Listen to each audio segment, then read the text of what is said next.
Right, hey guys, how are we doing? Been a while, but we're back on another video from Smoke Gaming, and we are checking out One Piece in 140 minutes, which is 2 hours and 10 minutes. I don't know how far into One Piece this is actually going to be, because I remember he did like the Boruto in so many minutes, and then that was only up to like wherever, so yeah, this is going to be interesting. This is going to be a nice little catch up, because I'm going to start I'm going to start buying the volumes after Wano soon, and and it's been a while since I finished Wano, so yeah, this will be a nice little catch up as to what happened in One Piece. So yeah, Samo Gaming's anime minutes are boss. I'm going to do his Black Clover in 37 minutes. When I finish Black Clover, I finish. Well, I'm pretty much up to date with One Piece, so I feel like this will be entertaining. So yeah, let's just get into it.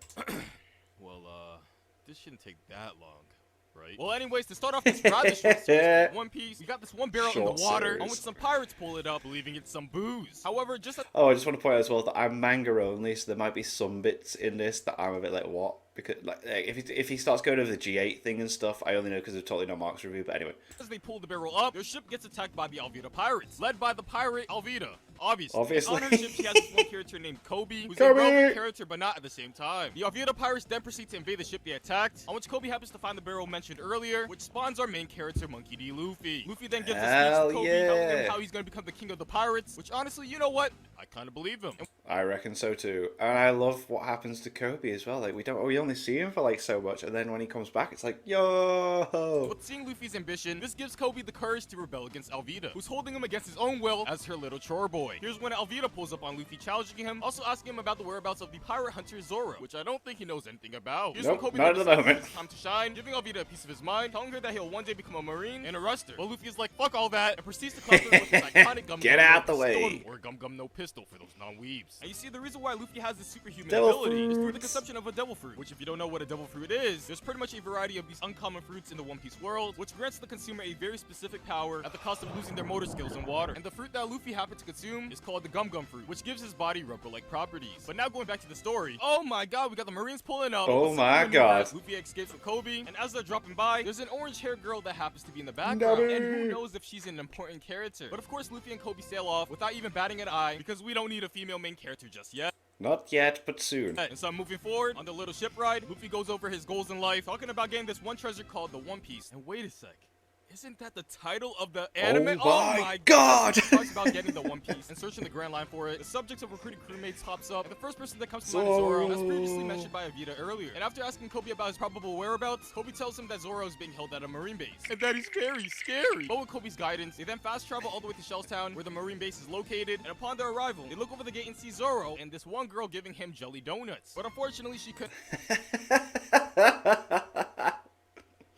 Nice Pokemon reference there. deliver them because we got some Marines coming in with nothing but disrespect, and even eating the girl out of the gate, on which Luffy catches her. Afterwards, Luffy then heads in himself to recruit Zoro to his pirate crew, as that is indeed the first step to become the king of pirates. But Zoro says, yo, I kind of got my swords confiscated. And so after searching the Marines base, Luffy locates Zoro's swords, but as he's retrieving them, oh no, it seems like Zoro and Kobe are about to get clapped here. But oh, would you look at that, we got Luffy coming in for the save. Hell and freeing Zoro from the yes. custody of Let's the Marines. go. So Marine Captain Morgan then arrives and ends up fighting Luffy, and while Luffy is handling Morgan, Morgan's son Helmapo, what kind of fucking name is that, holds Kobe hostage. Hey, he's doing pretty good as well. This causes Luffy to switch targets and simply claps him, because that's exactly what you do when someone's being held hostage. With Luffy handling Helmapo, Zoro then decides to do some work and claps the big daddy threat Morgan, which actually brings joy to Morgan's subordinates because he was a rather terrifying tyrant. And here we cut to Nami, thank the God orange he's hair girl, gone. doing some looting in the marine base, where she ends up finding out that this one pirate named Buggy took a map that she was looking for, which is a map of the Grand Line. Moving forward, Luffy and Zoro are left off I forgot that's how that went down. So this is actually going to be quite cool. Awesome. the hook by the Marines, and Zoro says, fuck it, I'll join a crew, while having some nice slice of life in this restaurant, where we get some insight about the legendary pirate, Goldie Roger, who practically accomplished everything there is to being a pirate, accumulating a world record bounty, and just before his death, he announced to the world that he left the almighty One Piece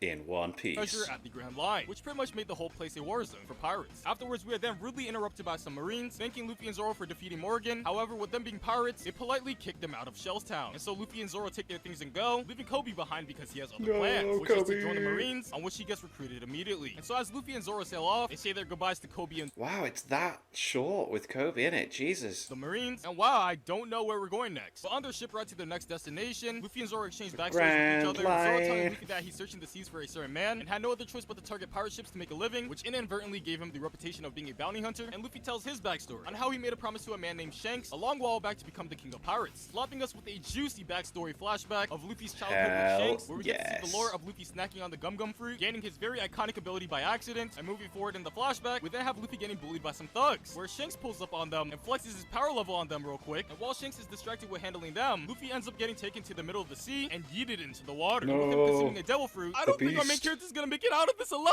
I think he will. But shortly after throwing Luffy into the water, the silly little thug gets instant karma and gets consumed by this rather large sea creature. I forgot he got eaten as well. Yeah, this is alright, cool. Which soon after heads towards Luffy. But here's where Shanks comes in for the save by simply No, staring his into the arm. creature's soul, but minus one arm. Moving forward past Haki, our first look into Haki. that, Shanks and his crew are preparing to depart, and just as he's leaving, Luffy tells him, "Yo, I'm gonna surpass you one day and become the king of the pirates." On which Shanks responds to that like, "Ain't that so?" Giving Luffy his hat, we'll telling see. that Luffy returns this hat to him one day after achieving his endgame goal of becoming the king of the pirates. And God, I said that so many times already. Cutting back to the present, well, now it's starting hard Luffy not over to. here, seeing a bird in the sky, and so he tries to catch it for food. However, his capture attempt fails, and he is then taken by No. Zoro tries to go after him, and in the process encounters some pirates, a part of the Buggy Pirates, stranded in the middle of the sea. Which, if you're wondering how they ended up here, they happened to get tricked by that mysterious orange-haired girl from earlier and got their whole ship mysterious. yoinked by her, which actually had the map of the Grand Line on it. And so with Zoro being a nice guy, he picks them up and heads in the direction that the bird took Luffy. Moving forward, as Luffy is being dragged through the sky by this bird, Buggy spots it in the sky and orders his men to shoot it down. With the bird getting shot, this causes Shoot Luffy down to that fall all the way bird. down to the ground, landing in between the orange-haired girl and some Buggy Pirates who were chasing after her. And somehow he took no fall damage in the process. Here's where the Buggy Pirates act They just made rubber.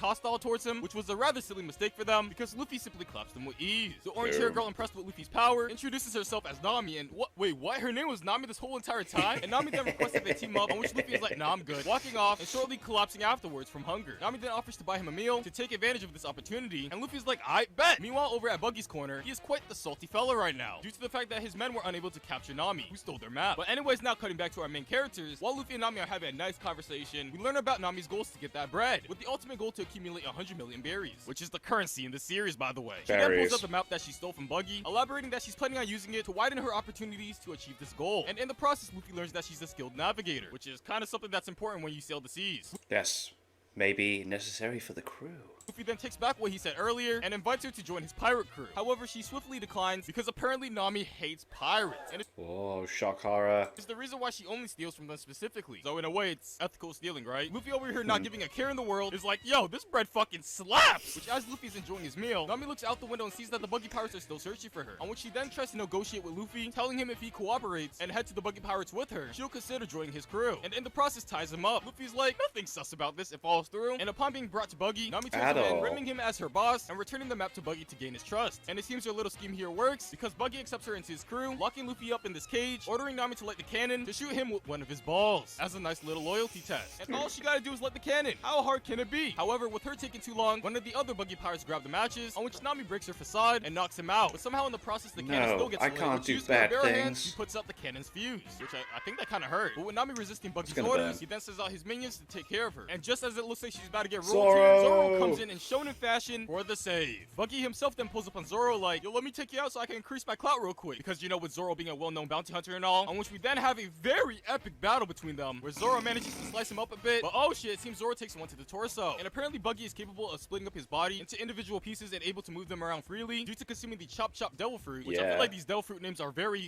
self-explanatory. I don't know why I'm explaining all this. They but do despite taking give it damage, in the Zoro name, continues yes. his fight with Buggy, and here's where he says fuck it, and flips the cannon to point directly at Buggy and his crew. So followed up with simple Nami but doing the finishing effective. touches and lighting it, which instead of trying to get away, Buggy and his crew stood there patiently, taking a fat load to the face. And oh wow, Buggy is still alive. What a surprise. But anyways, with the Buggy Dun, Pirates dun, taken care of, dun. Zoro then brings Luffy to safety, where Nami passes him the key to the cage, but just as Luffy is going for it, some random dog appears dog, and consumes yes. it. So I think Luffy is Oh, trapped the in this dog. cage for the rest of the series. Here's when the town's mayor appears, where we then get this one backstory about the dog and his owner who passed away. But we don't got time for all of that. No. And, oh god, a new threat has appeared. And this dude Love happens to be Moji of the Buggy Pirates. He then attacks Luffy with his mount, which inadvertently frees Luffy from the cage, at the cost of him getting launched across the map. However, Luffy is still Daijobu after that hit, resuming his fight with Moji, and simply clapping his lion creature thing by slamming it to the ground, and Moji himself with the Saitama special. Afterwards, Moji returns crying back to Buggy, on which Buggy gets very angry, causing him to cause unnecessary destruction in Orangetown, which I in am the process angry. destroyed the mayor's Boom, boom, house. The boom. mayor then says, "Oh hell no, I'm gonna make you pay for this shit," and charges full force towards them. And seeing how much damage Buggy caused to this town, Luffy, Zoro, and Nami decide to head out to confront the Buggy Pirates, as well as get the map back for the Grand Line. With Nami agreeing to work with Luffy, not as a member of his crew, but as partners with a common goal. Moving forward, we now got Luffy confronting Buggy and clapping Moji once again for the fun of it. And while Luffy and Zoro are handling the pirates, Nami takes this opportunity to loot Buggy's base for their treasure and their map, which is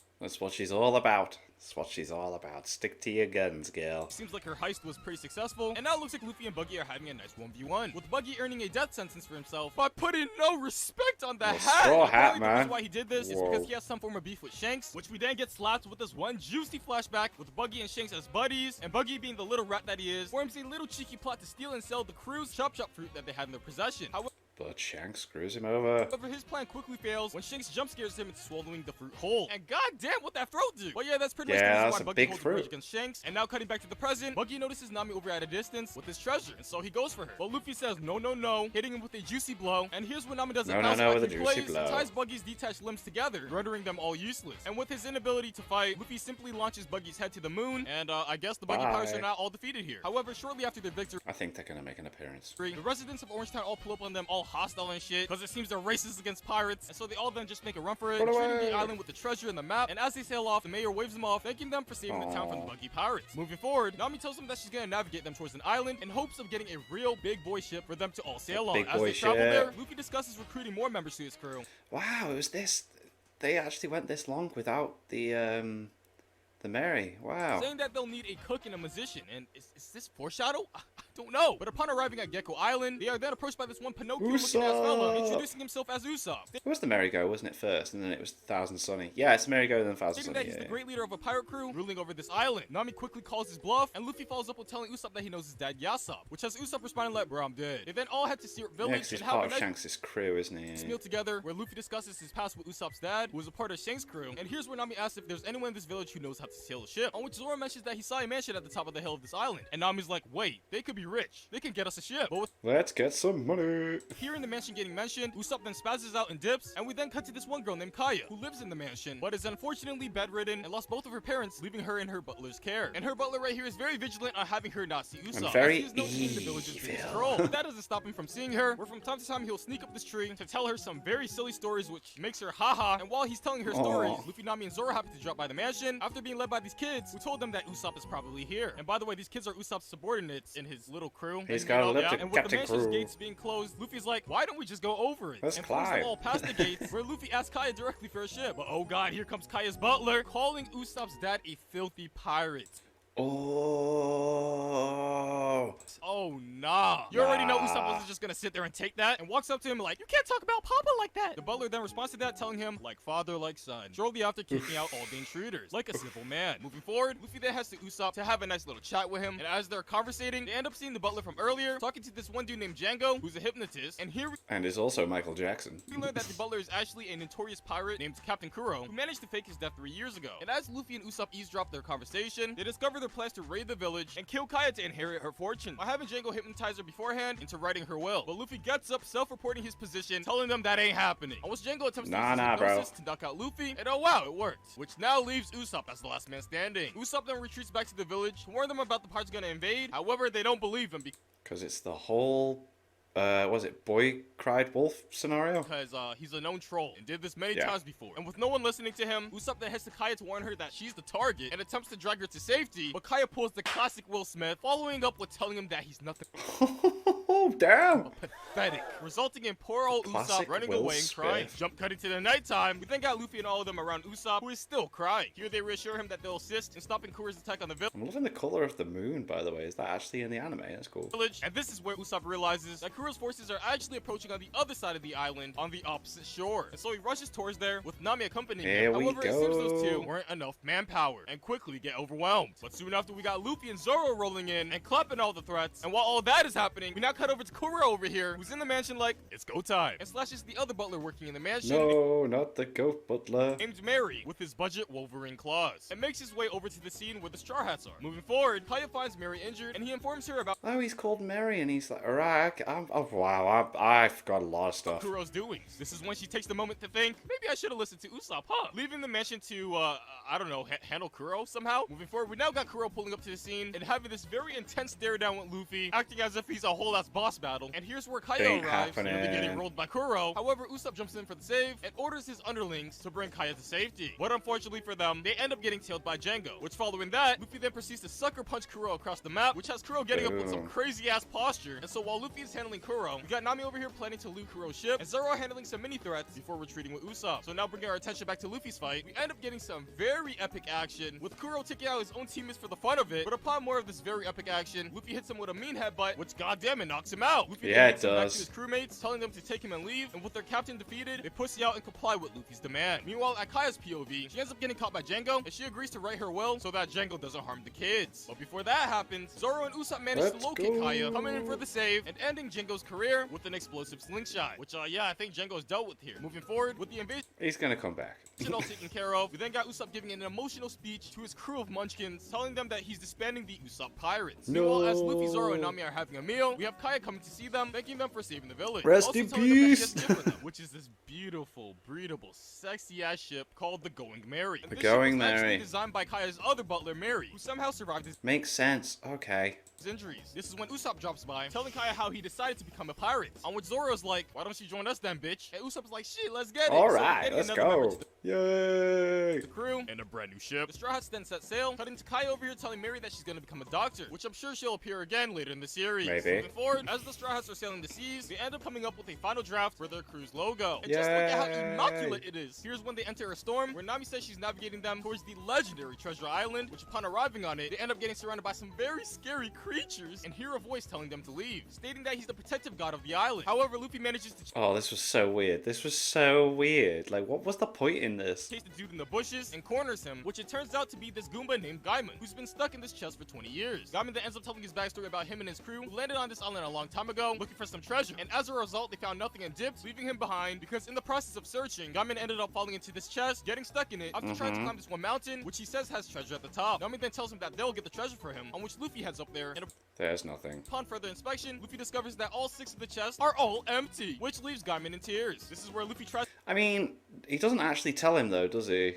Or does he? I can't remember. I remember it being nicer than that, but to recruit Gaimon to this is meant to be like a parodical approach at explaining the story. So, crew yeah. to search for the One Piece, but Gaimon says fuck off, telling him that this island is already a home to him, with his pets being family. And so the Straw Hats then head off this island, which on their shipwreck to The non-piece episode on that was just so dark. the next destination. We got Zoro napping over here, and here's where we get slapped by his backstory, where we got Zoro as a kid pulling up to a dojo, ready Oh no, with his female friend that fell down the stairs. to throw hands with the dojo master, Koshiro. Koshiro then sends out his daughter Kuina, who is also one of his students to 1v1 Zoro, and goddamn, Zoro gets clapped. Yeah, which she's motivates him good. to undergo a training guard, taking on spar after spar, and to think he did all of that just to get clapped by Kuina once again. And to rub salt into the wound, she even talks that shit, calling him weak. And so moving forward in the flashback, we got Zoro meeting Kuina once again with the intent to face her in a 1v1 using real swords. They end up following through with this fight, and would you look at that, Zoro gets clapped She once wins again. Now we got him over here crying about his L. Here's when Kuina goes over her goals, telling Zoro how she wants to be the world's strongest swordsman, but says it's impossible because she's a girl, woman, saying yeah. that women grow up weaker than men, which I'm not entirely sure if we could say that in 2023. Zoro then declares that defeating her is his goal and makes a promise with Kuina that at least one of them becomes the world's strongest swordsman. Which following that, we then get another Zoro training guard, where soon after he gets the unfortunate news that Kuina is dead. And apparently the cause of death mate. was her just being rather clumsy and slipping down some steps. But Yeah, I thought I was right on that. moving forward, we then got Koshiro reminiscing about his daughter to Zoro, and follows up leaving Kuina's spirit and dreams in Zoro's care, giving him her sword called the Wado Ichimonji. Here's where Zoro tells him that he'll become the strongest swordsman ever to be alive, which honestly, I kind of believe him. And so time skipping 8 years, Zoro Let's then heads out go. to fulfill that very promise. And so now cutting back to the present, we then got this one dude aggressively boarding the Mary, on which Zoro recognizes him as Johnny, which Johnny responds to him back calling him Big Bro. Shortly after, we then have another dude boarding the ship injured, and his name happens to be Yosuke, on which they then squirt some juices into his mouth to revive him, which we then learn that Johnny and Yosuke happen to be bounty hunters who worked with Zoro These were pretty cool. I remember them being pretty awesome, but then like they disappeared.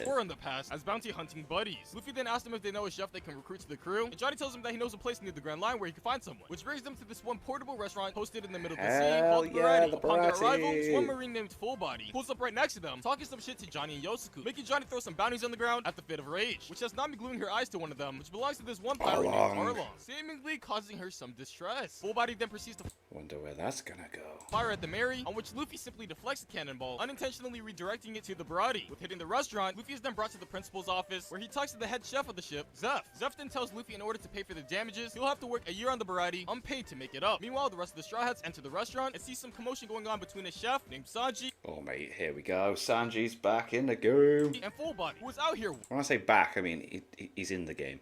Like, for me, shut up. Wasting food. And I wonder who this Sanji guy is. He's definitely not a main character, right? But anyways, with Yeah, because when I say back, it's our first time. Yay! Full Body raging over here. He then threatens that he'll have this restaurant shut down. Here's where Luffy and Zeph fall through the ceiling, and Full Body ends up getting roundhouse kicked by Zeph for his attitude. Just as that happens, another pirate pulls up with a gun, demanding for some food, and his name is Gin, who has zero berries Oh, this guy's prick. to his name. And without any money, he swiftly gets yeeted out of the restaurant. However, Sanji ends up giving him a free meal afterwards, seeing that the man's just starving. And then he brings his whole... I'm remembering Gin this. very much appreciates his generosity and sails off showing his gratitude. This is where Luffy pops up asking Sanji to join his crew as a cook, but he quickly gets denied, with Sanji giving him the reasoning that there's a particular reason why he works at this restaurant. Shortly after, we got Zeph yelling at them to get back to work, and so they get back to it, which we then have Zeph questioning Sanji on why he doesn't just join the pirates and leave, telling him that he's no longer needed at the restaurant, but Sanji's like, nope, I'm staying here until the day you die. Moving forward, we then got some pirates Yeah, because the backstory, man, the way he saves him. Oh. pulling up to the Baratie, which happens to be Gin leading back the captain of the Creek Pirates, here to beg for some food and water. Upon being blessed with some food by Sanji, Creek then does a complete 180 Oh, I hated this. and attacks Sanji, announcing to everyone on the ship that he's taken over. Creek then orders the chefs to prepare 100 meals and water for his crew who is starving and dehydrated, on which Zeph delivers, giving him a large-ass bag, telling him to leave, on which Creek then goes back to his ship with the food and drink supply, where we then got Gin over here talking about his traumatizing experience on the Grand Line, where he encountered this one pirate named Hawkeye, which is revealed Mihawk. to be the guy that Zoro is searching for. And speak of the devil, Hawkeye managed to tail the Oh, here we go. pirates and end up slashing their ship in one single blow. Meanwhile, we got Yosuke and Johnny coming to tell the Straw Hats that Nami ditched them, taking the Mary and the treasure along with her. Luffy then sees the Mary still out in the distance and orders Zoro and Usopp to take a ship and head towards Nami. But it seems Zoro has other plans and sees Hawkeye out in the distance, and he's like, oh my god, now's my chance to Oh, mate, this is so epic. fulfill my promise, because Hawkeye is known to being the strongest swordsman in Me, the world. Hawk. And oh dear god, it seems Zoro gets rolled here. But Absolute epic. One of the biggest flexes, man. Just a little tiny knife. because Zoro is very strong-willed, Hawkeye then requests for Zoro's name, on which with Zoro telling him, he then follows up with telling Zoro that he hasn't seen anyone like him in a while, and gaining his respect, Hawkeye then decides to finish Zoro off with his strongest sword, on which Zoro is like, you won't do it, bitch, eating the slash like a champ, and yeah, I think it's GG here. But shortly after, Hawkeye then reveals his real name, Dracula Mihawk, telling everyone around to calm down, he didn't kill Zoro because it's too early for him to die, saying that he'll be waiting for the day Plot progression. Come on. that he surpasses him. He then casually takes his leave, which soon after that, Usopp along with Yosuke, Johnny, and Zoro go after Nami, and as they set sail, Usopp tells Luffy the next time all 5 of them reunite, they'll head to the Grand Line together. I mean, this is assuming Sanji's gonna join them, which I wonder if he will. We then got I Luffy wonder as negotiating well. a deal with Zeph, asking him if he takes care of the Creek Pirates for him, who are now invading the Baratie, will that be enough to free him from the slave labor? On which Zeph is like, yeah, sure. We then Yeah, got cool. Sanji over here on the battlefield, fighting the Creek Pirates and kickboxing in this bitch because he made Hell a vow a long time ago that he yes. will only use his hands for cooking, stating dedicated to the craft. Ah, that's the reason. Oh god, I forget so much, man. It's been so long. And would you look at that, he gets clapped here, quite literally, No. by Pearl of the Creek Pirates. Where we soon then No. get hit up by a Sanji flashback with him sailing the seas on this Oh no, this flashback's so emotional. All flashbacks are emotional, but this. one cruise ship called the Orbit as one of these ships' apprentice chefs. Here we learn about Sanji's dream to find the All Blue, which is a legendary sea rumored to contain fish from all 4 of the seas, which is truly a chef's wet dream. However, moving forward in this flashback, the Orbit happens to get attacked by the Cook Pirates led by Redfoot Zeph, Chef's wet dream. aka Zeph. I think we all know who Zeph is. And with Yes. the Orbit being raided, Sanji comes out trying to defend the ship and himself, but easily gets overpowered, where we have him crying on the floor, determined that he will see the All Blue one day. This is when the storm picks Yes, up and he a wave will. slaps Sanji off the ship, on which Zeph Believe. goes after him to save him, but in the process of doing so, he pulls a page out of Shanks' book and minus 1 limb. Upon saving Sanji though, he then brings them both to safety onto this one deserted island, where he gives Sanji a bag of food to ration, which after 3 months, unfortunately the supply didn't last long, and so Sanji heads to Zeph's side of the island, seeing that his bag of food is still full. And upon trying to steal from it, Sanji discovers that there was never food to begin with, and that the bag only had treasure. Finding out that Zeph was out here starving the entire time, Yeah, he gave him everything. and even sacrificed his leg to save him, which actually in the manga he ate his own leg, but here's where Sanji goes like, God damn, you did this all for me? On which Zeph tells Yeah. Oh right. So do they not do that in the anime?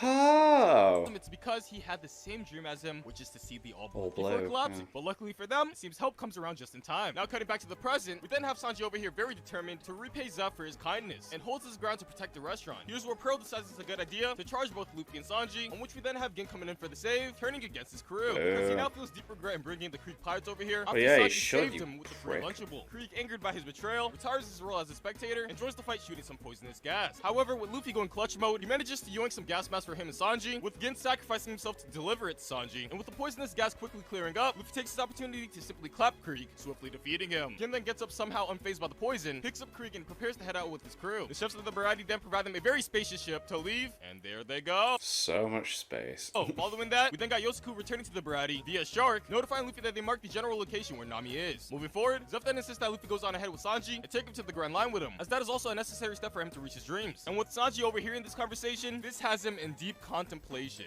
Should I join or should I not? You will. But then he was like, I guess I'll join you in your journey Let's to the Buggy Pirates. go. So before heading off with Luffy and Yosaku, he shows his gratitude towards Zeph, thanking him for everything, having a rather emotional send-off as they say their goodbyes, and it now seems like the Straw Hats officially have a cook. Moving forward, as Luffy, Sanji, and Yosaku are making their way towards Nami, this is where Yosaku warns them that they're heading towards an island ruled by the pirate Arlong, which was that one very scary Oh, that's what she was looking at. bounty from earlier. Meanwhile, cutting to Nami's POV, she arrives at Konomi Island and makes her way to Arlong's base, Arlong Park, where she meets the legend himself, delivering him some treasure, while the rest of his crew rejoice with her return. Moving forward, now cutting over to Zoro's group, they arrive near Arlong Park, where some of Arlong's henchmen spot them, and with seeing them heading their way, Usopp and Johnny dip the ship, leaving Zoro for dead. And upon their escape, Usopp and Johnny make their way to the island, where they find it in absolute ruins, and soon after bump into another of Arlong's henchmen, who chases after Usopp, while Johnny sneaks away like a little rat. Here's You bitch. when Usopp bumps into two residents living here, and the woman actually ends up helping out Usopp by misleading the fishmen into another direction, which then following that, the woman then brings Usopp to her house, introducing herself as Nojiko, who's Oh, she's hot. actually Nami's adoptive sister. Meanwhile, with Zoro getting ditched, Hot. he ends up getting captured and brought back to Arlong Park, where he finds out that Nami's working with Arlong, revealing to him that she's one What a bitch. of the leaders of the Arlong Pirates, flexing her Arlong tattoo on him. Arlong then proceeds to go on talking about how Nami prioritizes money over her parents' death, which after seeing Nami's brief recoiled response, Zoro sees through her facade and challenges her He humanity knows by that jumping into she the water all ain't a tied up, bitch. pressuring Nami to save him, which it seemed to work. Upon saving him, Nami then punches Zoro and tells the Arlong Pirates to lock him up, which moving forward past that, as Arlong takes a moment away from the base to bully some humans, Nami then pulls up to Zoro's cell, freeing him, telling him to hurry and escape. On his way out, Zoro claps all the Arlong Pirates in the area and bumps into an octopus man named Hachan. Oh, and he's like, doesn't he do the six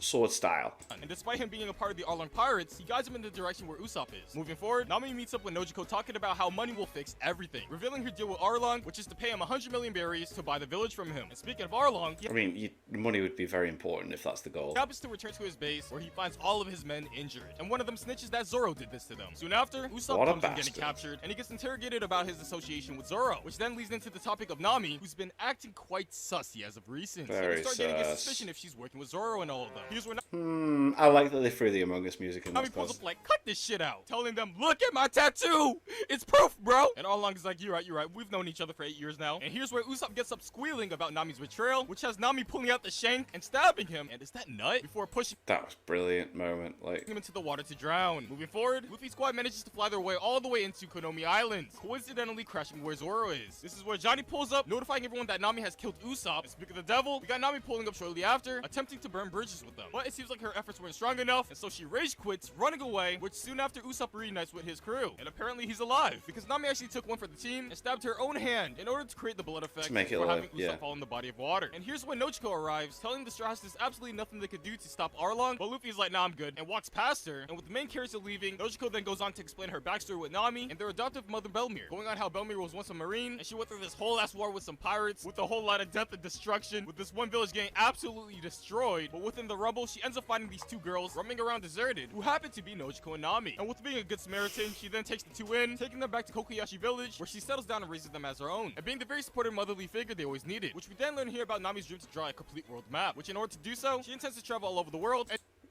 I love it. do that shit by hand. However, moving forward in this flashback, we then learn that Belmir has been struggling with money and the ability to feed herself, but plays it off to her daughters that everything is Daijo Boo, and that she's staying vitalized. Everything's with the all entries in the okay. backyard. But oh god, here we got some crazy family drama where Nami goes off about them not being related by blood and goes off about her mother's finances, which gets her ass bitch slapped No. before storming off. And just then, we now have the Arlong Pirates pulling up to the island, where Arlong just straight up takes over the island the second he sets foot in it, charging everyone a living fee of 100,000 berries per adult and 50,000 berries per child, which in the process of doing so, Arlong sees some smoke coming out of a chimney out in the distance, which happens to be coming from Belmir's house, which with Nami and Nojiko sneaking through the bushes, they see that Arlong is heading towards their mother and try to rush back to the house to save her, but it seems they were too late, and Arlong invites himself into the house, where Oh no. Belmir was ready and takes him on in a 1v1, which unfortunately her power level was too low, and ends up getting tortured in the process. Here's when Nojiko and Nami appear, confirming that Belmir has 2 children living with her, meaning that she'll have to come up with 200,000 berries You gotta pay the extra tax, bitch. to spare all of them. But unfortunately, she only had 100,000 berries stored away, and being the god top-tier mother that she is, she takes one for the fam. Which, moving forward to the following day, Nami decides to pull up to the village, destroying her reputation by joining the Arlong Pirates. But she's like, look guys, I got money though. Which sadly gets her shunned by the village. Which, fast forwarding into the night, we then got Nojiko approaching a crying Nami, which she soon learns about her plan to get 100 million berries to, you know, buy the village and all. And yeah, with that concludes story time with Nojiko, which we then cut over to Nami revealing that she has 7 million berries to go until she has enough to fulfill her agreement. However, here's when the Marine Captain Nezumi arrives, demanding the island sheriff the Marines are pricks. Genzo to lead him to Nami's house. Which, if you don't know who Nezumi is, basically he's a rat-looking motherfucker that works with Arlong. And pretty much he's been accepting bribes from Arlong in order to cover up his evil doings on this island from the Marines by abusing his Marine Captain status. So I think this is what you would call corruption. But anyways, here we got the Marines confronting Nami, with Nezumi demanding that she hands over all the treasures that she's stolen from pirates, because stealing is stealing, and that's a no-no. And with him saying from the world government, she's unable to resist and ends up getting her treasure confiscated. But Nami's like, oh hell nah, and tries to fight back. However, is then soon stopped by Nojiko, who ends up getting shot while shielding her. This is where Luffy pops up like, do you need some help, bro? On which Nami then rages at him and runs away. Kinda rude, man. But she goes back to Arlong, confronting him about the Marines that he personally had under his control, stealing her treasure. Which Arlong responds to that like, how's that my problem? Which leaves Nami not knowing what to do with herself, and so she runs back to town, where she finds that the villagers are planning a rebellion against Arlong. Which surely they have this in the bag, right? And so with the townspeople walking to their death, this is where Nami gets enveloped in anger, grabbing her knife and undergoes a messy this bit. tattoo removal procedure. But here's when Luffy appears stopping her, and upon refusing Luffy's help at first, she then reconsiders after crying helplessly on the ground. Oh, please. And then he gives her the hat. Like, hold my hat, in this very iconic scene, on which he then heads out, with the other Straw Hats already prepared for combat. And so moving forward, the Straw Hats make their way to Arlong Park, making their own entrance by busting the gate down, which then Luffy proceeds to clap all of Arlong's minions real quick before taking on Arlong himself. And while Luffy's doing that, we got Zoro going up against Hachan, Usopp going up against some fat-ass lips, and Sanji going up against a very thick fish man, on which all of them managed to contribute to the team and take care of their given opponents, leaving Arlong as the last threat standing. Which, after a nice, long, and very epic fight, Luffy then follows through and stomps the fuck out of Arlong. Yes, he does. Let's take that. Afterwards, that Nami's a certified Nakama, which has her crying over here, man. Moving forward, Luffy gets tossed up as being the town's hero, and we now got everyone rejoicing with the downfall of Arlong, which Nezumi pulls up on some goofy shit, telling everyone since Arlong has been defeated, he'll be taking all the treasure for himself, which Zoro rocks his shit, telling him to shut his bitch hell nah, bro. Following up with getting her revenge on him for shooting Nojiko and destroying Belmir's tangerine orchard, and she soon after bullies him into returning her treasure, as well as forcing him to distribute all of Arlong's fortunes to the people on the island. Nezumi agrees to those terms, retreating like a scrub, telling the Straw Hats that they will rue the day for disrespecting him. And so moving forward, as everyone is celebrating Arlong's defeat, Nami talks to Nojiko about becoming a pirate and gets her Arlong tattoo replaced with a new combination tattoo of a tangerine and a pinwheel, which are two symbols of her childhood. The pinwheel being from Genzo's hat, which made her laugh as a child, and the tangerine refers to the tangerine orchard that her mother had, which would now plan on leaving her hometown. Nami leaves all the treasure and berries that she collected over the years for the people of Kokiyashi village, and before heading out, she tells Belmir's spirit that she has decided to leave this island and doesn't know when she'll be returning. And so as the Straw Hats are setting sail, leaving Johnny and Yosuke behind, here's where Nami comes in sprinting, running past everyone, and manages to board the ship with some insane I'm part of your team now. hops. Like, God damn! And as she ran past everyone, she managed to pickpocket all of them in the process as a nice final troll before setting sail as the Straw Hat Pirates' official navigator. Meanwhile, we got Nezumi over here snitching to the Marines about the Straw Hats, and upon discussing Luffy, they conclude it's appropriate to give him a 30 million berry bounty, considering that he rolled 3 other bounties worth nearly half as much, which gives Luffy a good old laugh as he sails with his crew, and Mihawk even manages to deliver his bounty over to Shanks, on which has him going like, I'm proud of you, son. And word even spreads to Luffy's hometown, which has them I forgot about that moment. Did that happen in the manga?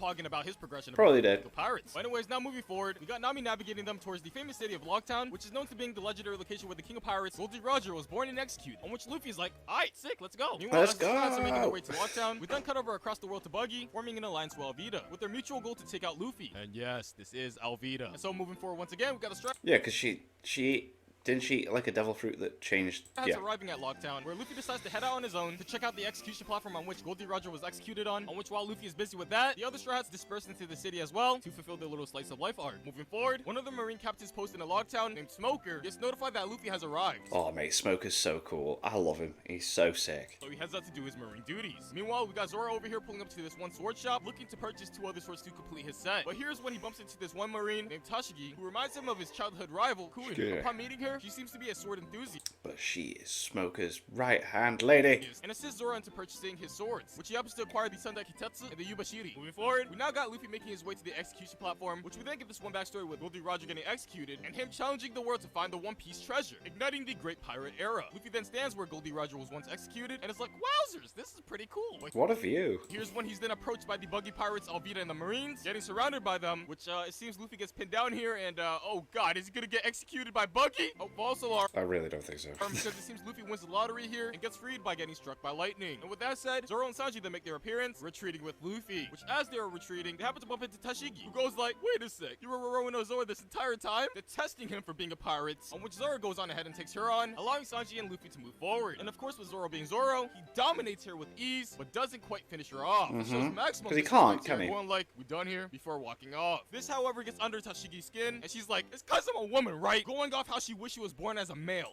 Wow, same reflection, yeah. Oh my god, this is just like Kuin. Whoa. Which has Zoro pointing out that she's her fucking clone. Meanwhile, over at Sanji and Luffy's POV, they end up getting cut off once again, but this time by Smoker, the intimidating Oh, he's so cool. Marine captain, which Luffy decides to take this fellow on, allowing Sanji to go on ahead, which is now cutting over to the Mary. We got Moji over here trying to sabotage the Straw Hats and burn their ship down, but here's when Nami and Usopp arrive, worried that the Marines are heading towards their ship, which it seems they were right about that. So with the Marines nearby, Nami and Usopp board the ship, sailing off, leaving Moji for dead. And as they sail off, they come in contact with Sanji, who handles all the Marines for them. Now cutting back to our main character, Monkey D. Luffy, he's now fighting Smoker, but quickly gets overpowered by him. And here's where we have this one dude in a green cloak pulling up, stopping Dragon. Smoker from attacking Luffy. Yeah, it's the first time we see him in it. And he seems to be quite the intimidating fella, which after exchanging a few words with Smoker, a huge gust appears, ragdolling everyone across the entirety of Loguetown, Luffy's dad. which coincidentally has Luffy reuniting with his crew. And upon being reunited, they then all make their way to the Mary, escaping the island, and this is where Smoker is like, we'll get them next time, boys, ordering his troops that they'll be entering the Grand Line to pursue the Straw Hats. And Tashigi is determined to tag along, fixated on capturing Zoro's cock. Moving forward, following their escape, Nami spots a lighthouse out in the distance, which she considers being the guiding light to the Grand Line's entrance. And so before heading there, we then have a nice little ceremony here, with all of them sharing their life goals and showing off who have the better feet. And fast forwarding a little bit more, the Straw Hats manage to make it to the entrance of the Oh, the Grand Line entrance. Here we go. Grand Line, with the water current going upwards, because fuck gravity, I guess. Hell Upon getting yeah. through this petite, tight-ass passageway, I don't remember the manga having those things over the top, but I'm probably being an they idiot. managed to make it all the way up to the summit and onto the other side of the reverse mountain, officially entering the Grand Line. Upon their entry, they end up encountering this one large whale, Yay. The looking a whale. bit scratched up, and due to the fact that they have no brakes, they end up making a collision with it, breaking a piece of the Mary off, which causes Luffy to get angry and punching the whale for destroying his favorite sea. As a result of the punch, the whale rages back at Luffy, causing everyone on the ship to get consumed, excluding Luffy himself, who managed to escape and enter the whale through the entrance at the top of it, because all whales have entrances like this. And with the Straw Hats now entering the whale, it seems it doesn't have very conventional insides and looks more like an art gallery. And here's where they find this one old man living inside of it, named Crocus, telling them that he's the lighthouse keeper at Twins Capes, also telling the Straw Hats that the name of the whale is Laboon. Here's when Laboon decides to act up and start banging his head against the red line. Oh, Laboon. I can't wait for him to, what's the skeleton's name? I'm terrible at this. Everyone within him shake around, and as a result, this causes Luffy to ricochet into two other people inside the whale, with the codename Miss Wednesday and Mr. Nine. And upon crashing into them, they then all free fall the way down to Laboon's stomach acid, where all the other Straw Hats are. Meanwhile, we got Crocus heading to another part of Laboon to inject him with a sedative in order to calm him down. Afterwards, Crocus returns to the Straw Hats, where he recognizes Miss Wednesday and Mr. Nine as thugs who are trying to whale hunt Laboon, and tells them that he's gonna protect Laboon till the day he dies. Here's We're going into the Alabaster when Miss Wednesday and Mr. Nine pull out some cannons and fires at the walls of Laboon's stomach, on which Crocus decides to jump in front of it and tank the damage, which has Luffy going like, oh hell nah. Bonking Miss Wednesday and Mr. Nine knocking them out. And following that, we now have Crocus explaining why Laboon has been banging his head against the red line, which caused a scarring on his forehead. And that's because for the past 50 years, he's been waiting for a certain pirate crew to return to him, and believes by destroying this mountain, he could get to the West Blue and find his Nakama. Here's when we get this one flashback with Laboon and the Lombard Pirates having a great time. And the reason why they stuck around for so long is because their ship had to undergo repairs. And upon getting their ship repaired, they then head off promising Laboon that they'll return, leaving him in Crocus's care. Which after some years, What is the skeleton's name? Oh my god, my brain's gone. Because you've got Luffy, Zoro, Sanji, Nami, Chopper, Nico Robin, Usopp, Frankie.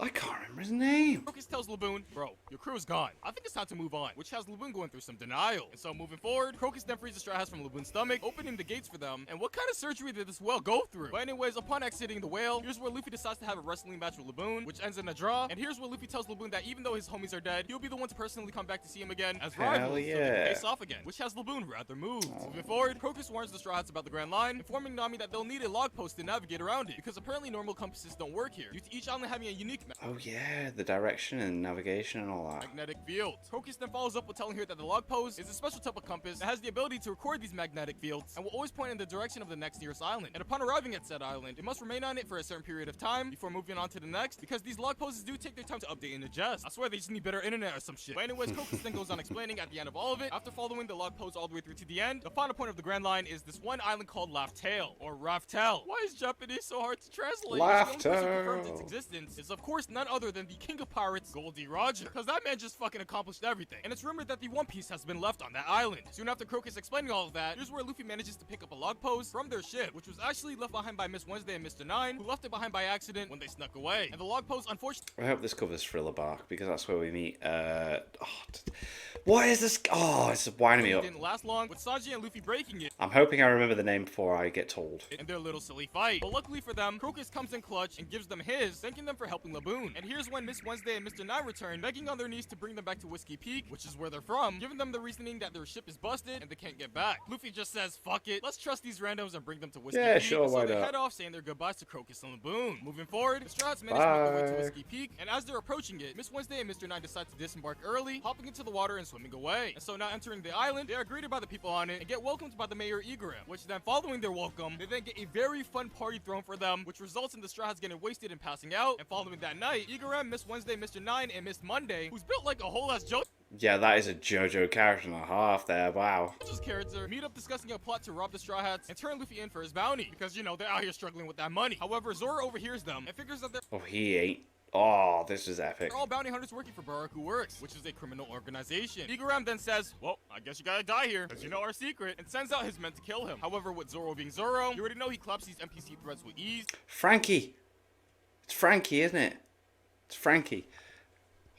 And even claps Miss Monday, Miss Wednesday, Mr. Nine, and Igaram in the process. Here's when Mr. Five and Miss Valentine pull up, going on about how a VIP snuck out of the Alabaster Kingdom into Baroque Works. And with hearing that, here's where Igaram gets nervous and panics, blasting Mr. Five and Miss Valentine. However, in shonen fashion, they survive the blast. And here's when Mr. Five reveals Igaram's real identity, as well as Miss Wednesday's, revealing that Igaram is the captain of the Alabaster Royal Guard, and Miss Wednesday is the princess of the Alabaster Kingdom, with her real name being Vivi. And pretty much Mr. Five and Miss Valentine were sent here to kill them. And while all that commotion is happening, we got Zoro over here enjoying a nice bottle of wine, which is definitely worth mentioning. Anyways, moving past that, Igaram ends up getting smoked by Mr. Five, on which he then tells Vivi to retreat, and so she does, which causes her Run to be chased on by your them. And this is huge where Zoro duck arrives to the scene, companion. with Igaram begging him to protect Vivi and escort her back to Alabaster safely, despite this being an unreasonable request. And this is where Nami pops up, eavesdropping the whole conversation, asking him for 1 billion berries for the job. Give me Igaram some is unsure if money. he could deliver that request, and tells Nami once they save Vivi, she can negotiate the price with her directly. Nami then says, well, Zoro, you know what to do. And so moving forward, as Mr. Five and Miss Valentine catch up to Vivi, Zoro comes in for the save. However, this is when Luffy pulls up very angry at Zoro for hurting the quote-unquote nice people of the village, which after a little silly fight, Luffy and Zoro then turn to This was a very silly fight. Like, people still to this day do not understand why this happened. the threats. Mr. Five and Miss Valentine simply So clap them confusing. before turning against each other once again and resuming their fight. But here's when Nami arrives telling them to cut this shit out, and here's when Vivi questions them for the reason for saving her. And upon being asked for 1 billion berries, she says that she's unable to deliver that amount, however appreciates their efforts for saving her. Vivi then goes on explaining the state of the Alabaster Kingdom, telling them that it was once a peaceful place, but is now in a civil war with the people revolting. And with the civil war happening, you know, there's no money, okay? She then follows up We explaining all the Baroque broke. Works were actually the ones responsible in manipulating the people into revolting, which led to her and Igaram infiltrating the organization to figure out their motive. And upon doing so, they found out that Baroque Works' main objective is to take over Alabaster. Luffy then asked the taboo question of the identity of the organization's leader, which is apparently one of the 7 warlords of the sea named Crocodile, My which Vivi accidentally slips up and God. tells them in front of Mr. 13 and Miss Friday, who are watch over animals that serve under Crocodile as messengers. And so they then fly away to report to Crocodile that there's an imposter among them. Or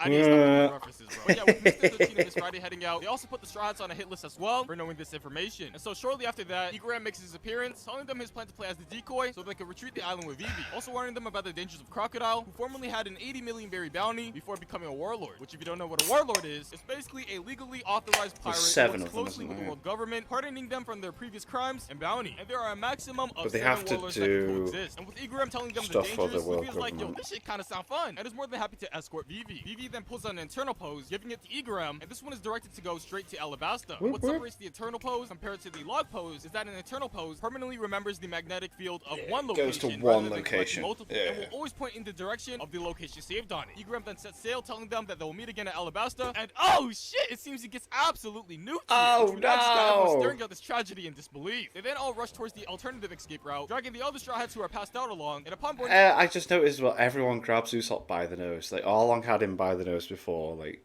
Luffy grabs him by the the nose. ship and sailing off. This one That's gonna really hurt. woman with a hat appears near them, Nico Robin.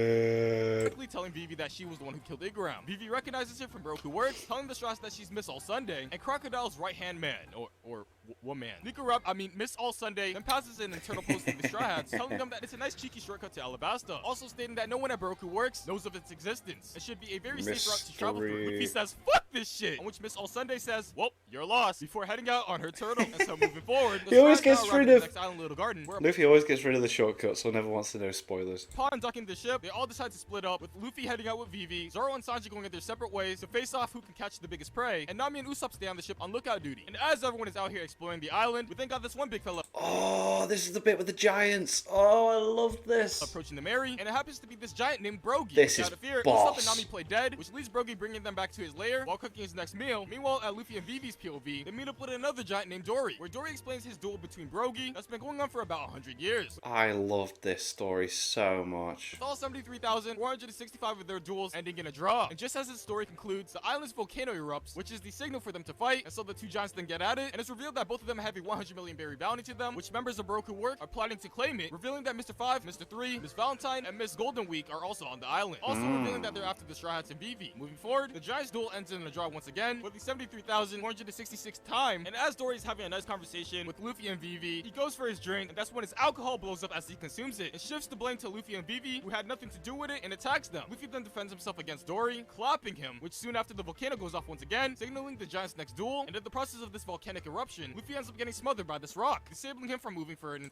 Oh no. entire episode. And so as the giants fight, Brogy then proceeds to roll Dory, who is handicapped from fighting Luffy, And he's like, wait, what's going on? splitting boost that Baroque Work set up, and after all these years, they finally get a decisive victor, which I don't know if we could say it was legitimate or not. And so No. moving forward, we now got Mr. 5 and Miss Valentine arriving, kidnapping the duck, and with attempting No, the duck's so cool. to get him back, Vivi and Usopp end up getting destroyed, which we then got Mr. 3 pulling up, splooging all over the Straw Hats, as well as the giants, Yeah, he's got his wax thing, hasn't he? restraining them in his wax. Here's when we got the main character pulling up to the scene, with Usopp and the duck in main character fashion to take on the threats. And while Luffy takes on Mr. 3 in this very epic battle, we got Usopp and the duck helping everyone else stuck in the wax cake, freeing them by melting it with Duck's a so little bit of fire. cool. And with Zoro freed from the wax, he then proceeds to clap Mr. 5, and Luffy over here finishes his job and handles Mr. 3. And elsewhere, away from all the fighting, we got Sanji finding Mr. 3's secret base and picks up a phone call, or I'm sorry, a transponder snail, which Oh, mate, this was awesome.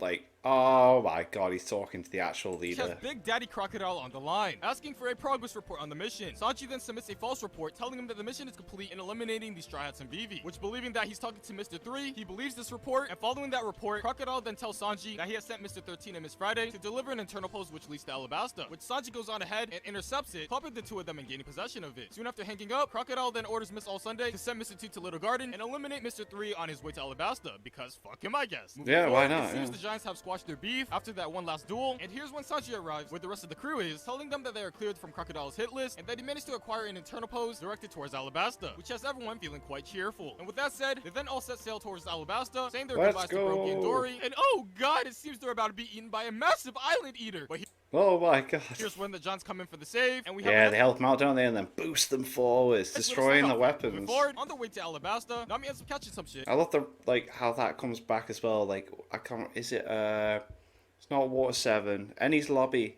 where Usopp mentions the giants, and then the giants like, oh, you know these guys. That's a bit awesome. So it's a nice little payoff after that little It story. gets a bit. high fever, and with Vivi reading the newspaper, she finds that the state of Spoilers. Alabasta is getting worse. And so after getting hit by this double whammy of bad news, they now enter a snow biome, taking a detour to find a doctor for Nami, where they enter this one island called Drum Island. And upon their entry, they are told by the people living here Chopper, we're gonna be Chopper. to leave because they're nothing but pirate scum. And they even pull out the Glock on Vivi in the process. And oh shit, I think she might be dead. Just kidding. I don't Vivi think and she Vivi is. then get on their knees, begging them to help out Nami, and they're like, ah Alright, I guess we could trust the main character. And upon being escorted into town, this one dude named Dalton Main informs character them that they powers. only have one doctor on this island, which they label as a witch, and that she's told to be located at the Drum Castle, on which Luffy and Sanji then head towards there. Let's with Nami go. along, while Vivi and Usopp stay back to listen to Dalton's backstory, where he goes on about a recent attack by the Blackbeard Pirates, which destroyed this kingdom and led to their former monarch Wapol to flee the island, which was kind of a good thing for them. Meanwhile, as Sanji and Luffy are making their way to the doctor, they encounter an abundance of Pack-a-Punch 3-0 rabbits. These rabbits are lethal. Which, after being attacked by them, they end up making peace with them in the end, with Luffy helping one of them stuck in snow after an avalanche. But somewhere in between, Luffy manages to get extra luggage due to the fact that Sanji's now injured. And so moving forward, we now got Wapol, the leader of the Blicking Pirates, pulling up to Drum Island to reclaim his One of the worst villains. throne. And after fighting through Dalton and the residents living here, he then makes his way to Luffy, on which Luffy simply walks past them, not viewing them as a threat. But of course, while doing that, this causes the Blicking Pirates to try to jump Luffy, where here's when the rabbits from before, coming for the save, having the main characters back. And so moving forward, Luffy then undergoes a very intense journey to get to this doctor, climbing up fucking Mount Everest in this bitch, while dragging two people along, and oh, would you look at that, he makes it to the top. And upon getting That was sick as well. Like, I mean,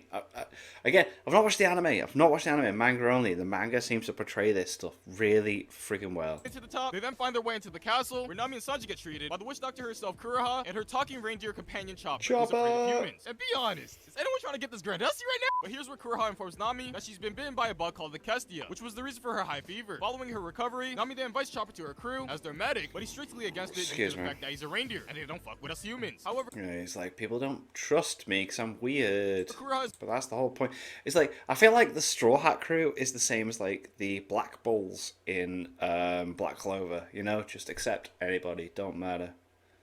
God, I'm loving Black Clover. it's alright with them taking him. Followed up with some backstory time, telling the story of the blue-nosed reindeer Chopper, who was abandoned by his fellow squad and even his parents, which left him destroyed. And so following that, one day he happened to come across the human fruit and consumed it, which as a result alienated him even more, causing him to get bullied out of the forest. And so with him being kicked out of the forest, he then tries to take the form of a human and blend in with the people. However, that didn't really work in his favor and ends up getting shot at, giving him no place he can call home. And so moving forward, here's when this one doctor finds him injured, named Hirolook, patching him up, which has a brother in tears from his kindness. Aww. Following that, here's when Hirolook gives Chopper his name, along with his iconic hat, telling Chopper that his future lies beyond the sea. Hirolook is then like, alright, well, good luck.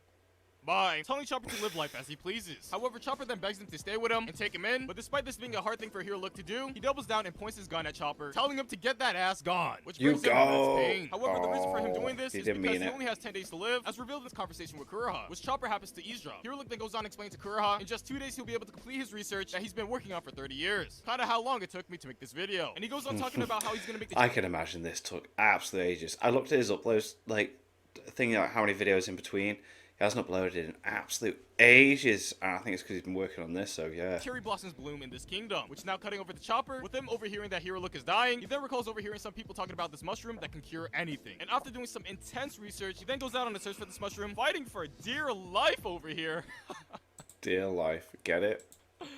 But after fighting for the cause, Chopper manages to find the mushroom, bringing it back to Hirolook and making some mushrooms Oh, this was so sad. do with it like it's fucking Minecraft. Upon consuming it, Hirolook is then like, thanks, Chopper. I feel better already. Followed up with telling Chopper that he thinks he's gonna become a great doctor. Afterwards, Hirolook then gets excited talking about his research before heading out and telling Chopper, BRB. Hirolook then heads over to Kuroha, begging her to teach the ways of being a doctor to Chopper, which moving slightly forward in this flashback, Kuroha meets with Chopper, where he then tells her about the mushroom stew that he gave to Hirolook as a cure to his sickness, which has Kuroha delivering a very solid right hook, informing him that that mushroom was actually extremely poisonous, which has Yeah. Chopper over here shook in disbelief. And so now cutting over to Hirolook, we then see him enjoying one last drink, which is some random failed formula he brewed up that is rather lethal. And with pouring this drink out, he then goes on telling Wapol a very powerful speech about death before self-destructing. So technically Chopper didn't kill him, right? However, with Chopper being on the scene, he then tries to retaliate against Wapol's army, but it's soon stopped by Dalton, telling him it's not worth. And so moving forward, Chopper then begs Kuroha to teach him medical science so he can become a doctor that has the ability to cure anyone, which has her like, yeah, sure. Which now cutting back to the present, we now got the Blicking Pirates pulling up to the front door of the Drum Castle, which Luffy heads outside to handle business. And of course, with Luffy being Luffy, he simply claps Wapol with ease, forcing him to enter his second phase, along with his minions. And while Luffy handles Wapol, we got Chopper over here handling the minions himself. However, somewhere in between, Wapol makes his way into the castle, coming in contact with Nami, and chasing after her on some ugly bastard shit. But here's when Luffy comes in for the save, clapping Wapol and sending him to space, and it seems the Drum Kingdom is all safe now, and No,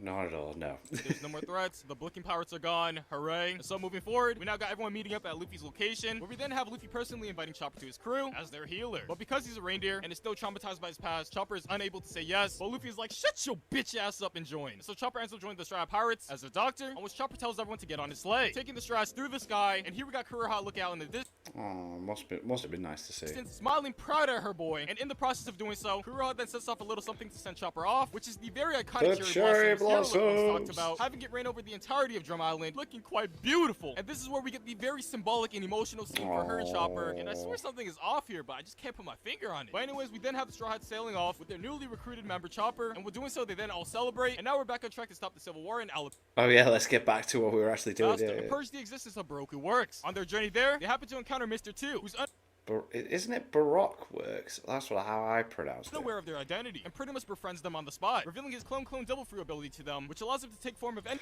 This was like, I was like, whoa, come on! Like, he doesn't know, they don't know. He doesn't know, they don't know. This was like very tense, I thought. When he pleases. And so upon leaving, Mr. 2 reveals his identity to the Hats, and after finding out that he's with Baroque works, they then create armbands as a countermeasure to verify if they're dealing with an imposter or not, also being a new symbol of their friendship. Moving forward, the Straw Hats arrive at Alabasta, at the outskirts of Nanohana, where Luffy does the classic and runs off on his own, while the rest focus on getting the disguises to blend in, getting all dripped out and shit, and wow, these animators and their camera angles, man. But anyway, hell yeah. With getting their disguises, they now head out to start the mission to save Alabasta, but first they gotta find Luffy, and I guess not, because Luffy finds them while getting chased by Smoker, and as Smoker closes in on Luffy, this is when this one dude appears, saving him and his crew with Ace. Oh.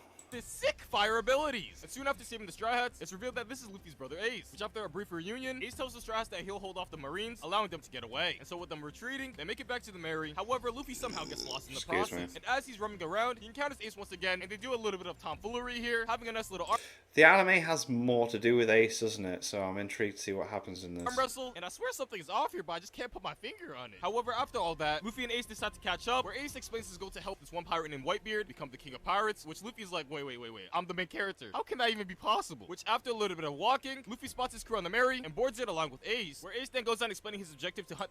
Yeah, I don't think. Yeah, I'm starting to see things I don't remember here. One pirate named Blackbeard, who was a former member of the Whitebeard Pirates, however ditched the crew after murdering one of his crewmates. And so Ace is out here trying to avenge a fallen comrade. And based off intel, he was told that Blackbeard was last seen in Yuba, which is a small town in Alabasta, meaning they all have mutual destinations, with the leader of the rebel army being in Yuba as well. And so as they all head there, they have a nice little kampai, which soon after they take a detour, allowing Vivi to send off her duck Karu to deliver a message with her findings about Crocodile and Baroque works to her father Cobra, who is the royal king of Alabasta. Moving forward, the Strats, Vivi, and Ace arrive at the city of Erumalu, which is and Ace isn't with them now, so yeah, I think there's a bit of filler there. Looking quite destroyed and deserted. Here's when Vivi gives the lore about Alabasta, going on about how there hasn't been any rain whatsoever for the past 3 years. And there's this one powder called Dance Powder, which is a cheat code to produce artificial rain. But the thing is, the world government ended up putting a ban on it, and so no one has access to it. But one day out of nowhere, there's a time when rain fell near the king's palace, which had the people questioning if the king is just letting them starve and dehydrate. And ever since that powder incident, the king has lost the people's trust after being framed. And pretty much the king haters converted into becoming rebels. Which following that, Vivi then hits us up with a double flashback story, going on about her childhood friend Koza, who talks positively about and he comes back, doesn't he? It's like, yeah, I remember this. This is cool. Vivi reveals that Koza's I'm really appreciating this as a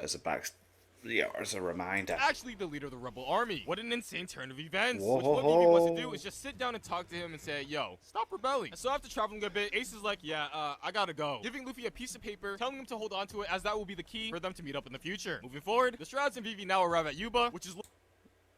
Did that happen in the manga, or did they spread that out? Because I'm sure, like, when he was on the boat, he gave him the piece of paper, which is smaller than that he puts in the...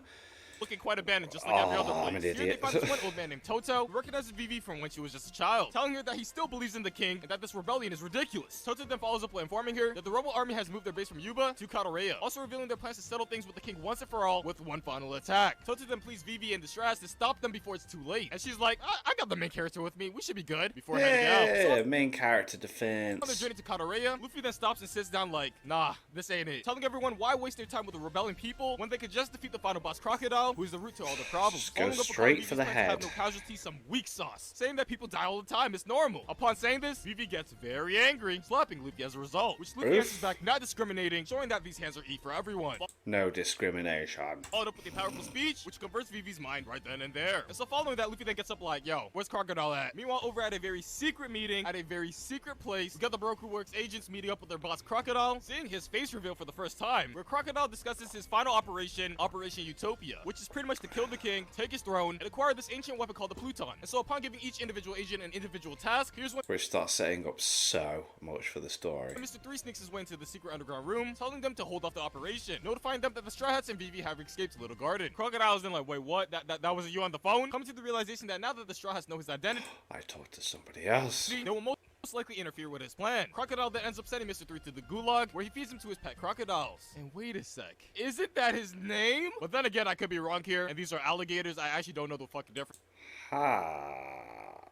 And I don't think anyone gives a shit. But anyways, Crocodile then orders his agents to kill the Straw Hats and Vivi on sight, putting an emphasis on preventing Vivi from meeting up with Koza. Moving forward, now cutting back to the Straw Hats, Vivi is now on board to target Crocodile, directing them to Rain Base, which is where Crocodile is set to be. And so after traveling a nice, long, and hard journey, they managed to arrive there in one piece. And oh shit, was that just a pun?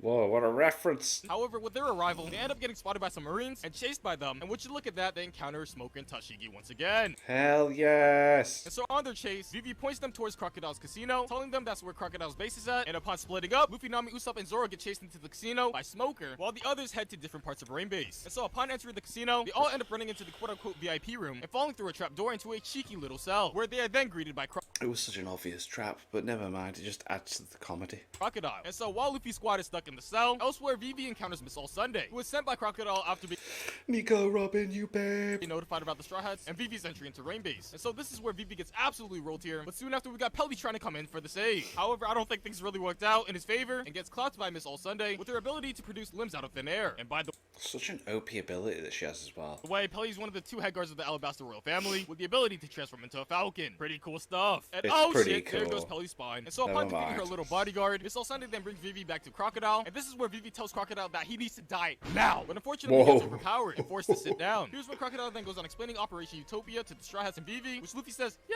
that's bullshit. Crocodile then says, well, time to head to Alabarna, which is the capital of Alabaster, by the way, where the royal palace is at. And before heading out, Crocodile deal, decides to troll a big little deal. and throws the keys for the cell to the crocodiles, telling everyone in the cell that the room will self-destruct and submerge in water within an hour. Pretty much just telling them good luck. Meanwhile, over at Nanohana, we Deal with it. got the king apologizing to the people about the incident with stolen dance powder, taking accountability for it, following up with saying, in order to erase the incident, I could just erase everyone that knows, ordering his subordinates to kill everyone here. And so yeah, we got nothing but destruction. And would you look at that, it wasn't actually Cobra this entire time, but Mr. 2, who transformed into him, revealing Dun dun dun. that Mr. 4's team kidnapped the king. And so moving forward, with the water levels rising at the cell, Vivi decides to leave to get some help, where she soon after encounters Sanji, with the whole ass plan already set in motion to rescue everyone. Vivi then leads Sanji back to the cell, as it's now rapidly getting flooded with water. And so after rolling this one giant crocodile, it then spits out a wax ball, which spawns Mr. 3. And here's when Usopp comes up with the idea that they use Mr. 3's ability to create a key to open the cell. And after Sanji Yeah, it was quite clever. They're using the wax thing to recreate it, and that was please cool. him a little, he then makes the key, allowing them to escape. And so with the water levels getting rather high, here's when the Straw Hats, along with everyone else, manage to escape the underground base to the surface. With Smoker questions Zoro's decision on saving him, which Zoro responds, hey, I'm just following Captain's orders. And so shortly after, some Marines approach the Straw Hats, and Smoker stands there like, fuck it, I guess I owe you guys one, allowing the Straw Hats to go. Yeah, like,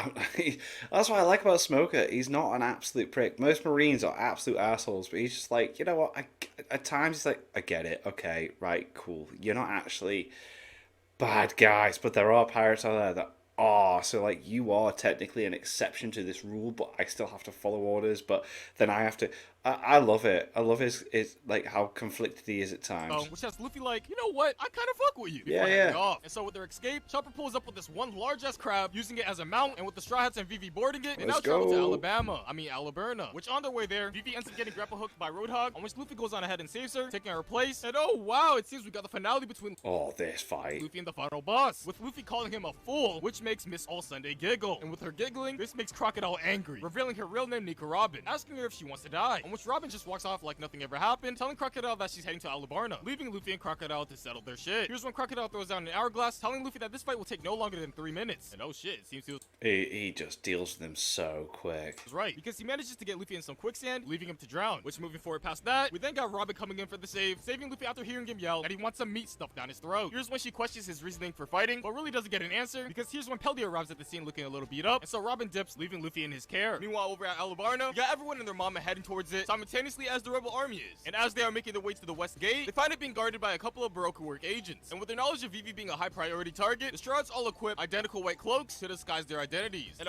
Sneaky, sneaky, sneaky stuff. Upon approaching the West Gate, the Straws then split up into 3 groups, with one going to South Gate, another group going towards the West Gate, and the last group heading towards Southwest Gate. And with all the Strads revealing themselves to the enemy, it is revealed that Vivi is not in any one of the groups, and is actually on the outside of the gate, planning on stopping the rebel army before they enter Alabaster.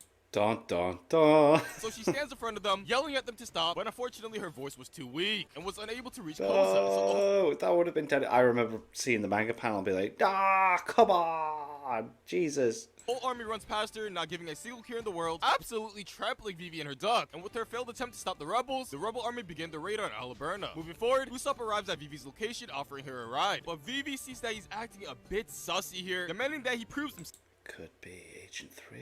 Which then Usopp shows off his armband, and she's like, I knew it! And so with her figuring out that it's Mr. 2, because back on the Mary they all rehearsed to Sorry, Mr. 2. show the X underneath their armbands to show proof that they're legit. This is when Vivi makes a run for it, and as she's being chased by Mr. 2, this is when Sanji shows up with a couple of ducks, coming in for the save, along Yeah, Mr. 3 is the one with the wax in it, sorry. her to go on ahead to the palace, where she intends to talk to Chaka, who is the other head guard of Alabaster, with a backup plan to stop the rebellion. And so with Sanji going up against Mr. 2, we got the other Strats going up against the other Baroque Works agents, with Zoro and Nami going up against Mr. 1 and Miss Doublefinger, and Chopper and Usopp going up against Mr. 4 and Miss Merry Christmas. And of course they all handle business, with Usopp and Chopper taking care of their threats, Sanji having a little bit of a hard time with Mr. 2, due to him exploiting his weakness to simping. However, he somehow manages to pull through, rolling Mr. 2, which now brings us to our last fights between Zoro and Mr. Oh, this was sick. And this was the first example we saw, wasn't it, of, what's the 3 forms of Haki? So, like, it's... Oh, where you can... Constructional Haki or whatever. Oh, I'm terrible at this, but it was like, you know, you can build it onto your body and then you can extend it onto your weapon. Yeah. Mr. 1 and Nami versus Miss Doublefinger, which of course was Zoro being Zoro. He does his thing clapping Mr. 1, while Nami over here struggles a little bit against Miss Doublefinger. Yeah, because he's like a whole blade, so it's like if you can cut me, it's like, so he does is yeah. I feel like I talk a load of rubbish, but I know what I'm talking about, if you know what I mean. It's the something or other Haki where it goes onto your body and you extend it onto your weapon and then bam. And that was the first off-screen kind of like moment we saw that. Like the first time we saw Haki really was like Shanks. Then the first time we saw that form of Haki was with Zoro, and yeah, and before Haki was even mentioned. Sure. But after learning how to utilize her new weapon called the climax, which was crafted by the legend himself, Usopp, she manages to outplay Miss Doublefinger, ending her career. And so with the agents all taken care of, we now cut over back to Vivi, making it back to the palace, and talking to Chaka about her big plan to stop everything, going on about destroying the palace to get the attention of everyone, so that she could tell them the truth. And he's like, shit, alright. So with them setting the explosives up, ready to destroy 4,000 years of history, this is when Crocodile pops up being the party pooper, stopping the whole fireworks show, telling Vivi, what are you doing to my future house? Followed up with telling her that he killed Back off, biatch. with Luffy. Crocodile then has the king brought to the palace and crucified, asking him about the whereabouts of the H weapon Pluton, which is a weapon capable of wiping out an entire island with one single shot. Following his interrogation, Crocodile then reveals in 30 minutes, a powerful cannonball is scheduled to hit the square where the Royal Army and Rebel Army are fighting, which has Vivi like, how could you? Well, we all know Crocodile don't give a fuck, and asks the king where he can find the poneglyph, which put in this desperate situation, he agrees to guide him to it in hopes of him chilling out. This is when the Royal Guard appears, attempting to do something to stop Crocodile, but surprisingly enough, they were too weak to handle him. So shortly after, Koza makes his appearance, where Vivi tells him about Crocodile's plot, which upon being exposed to the truth, Crocodile is like, ha ha ha. Get pranked, kid. Leaving Koza standing there in disbelief. And so with Koza here, the king then tells Vivi and Koza to save everyone before the cannon sets off in about half an hour. And so they both head out to do so, with Chaka holding off Crocodile for them. And so upon their arrival on the battlefield, Vivi tells the royal army to surrender, and Koza follows up explaining the situation to his people. But as he's giving his speech, a member of Baroque Works, hidden within the royal army, Sneaky bastards. shoots Koza, which has everyone going, what the fuck? Before resuming their Yeah, war. what's going on? Crocodile then gets a hold of Vivi before dropping her into her demise. And what's that in the air? Oh my god, it's the main character! It's And he ends Luffy! Vivi from a fall, challenging Crocodile for a rematch. And this time around, the way Luffy counters Crocodile's Logia Devil Fruit, which pretty much grants him the ability to be immune to physical attacks, is by getting himself wet. Because we all know Yeah, let's defeat that sand that you've got there, mate. water is super effective against sand. And so while Luffy's handling Crocodile, the other Straws meet up with Hence the no rain. Vivi, who informs them about the cannon that's about to go off. And so again, this information, they all then split up to search and stop it. Which now brings us back to the fight with Luffy and Crocodile, where Crocodile orders Robin to leave with the king and get to the poneglyph, which on her way there, she happens to bump into some Marines on the way, which she simply claps with ease. And during her little exchange with Tashigi and the Marines, we learn that Robin acquired her 79 million berry bounty at the age of 8 years old. In this one incident where it's reported that she has sunk in 5 Marine battleships on her own. And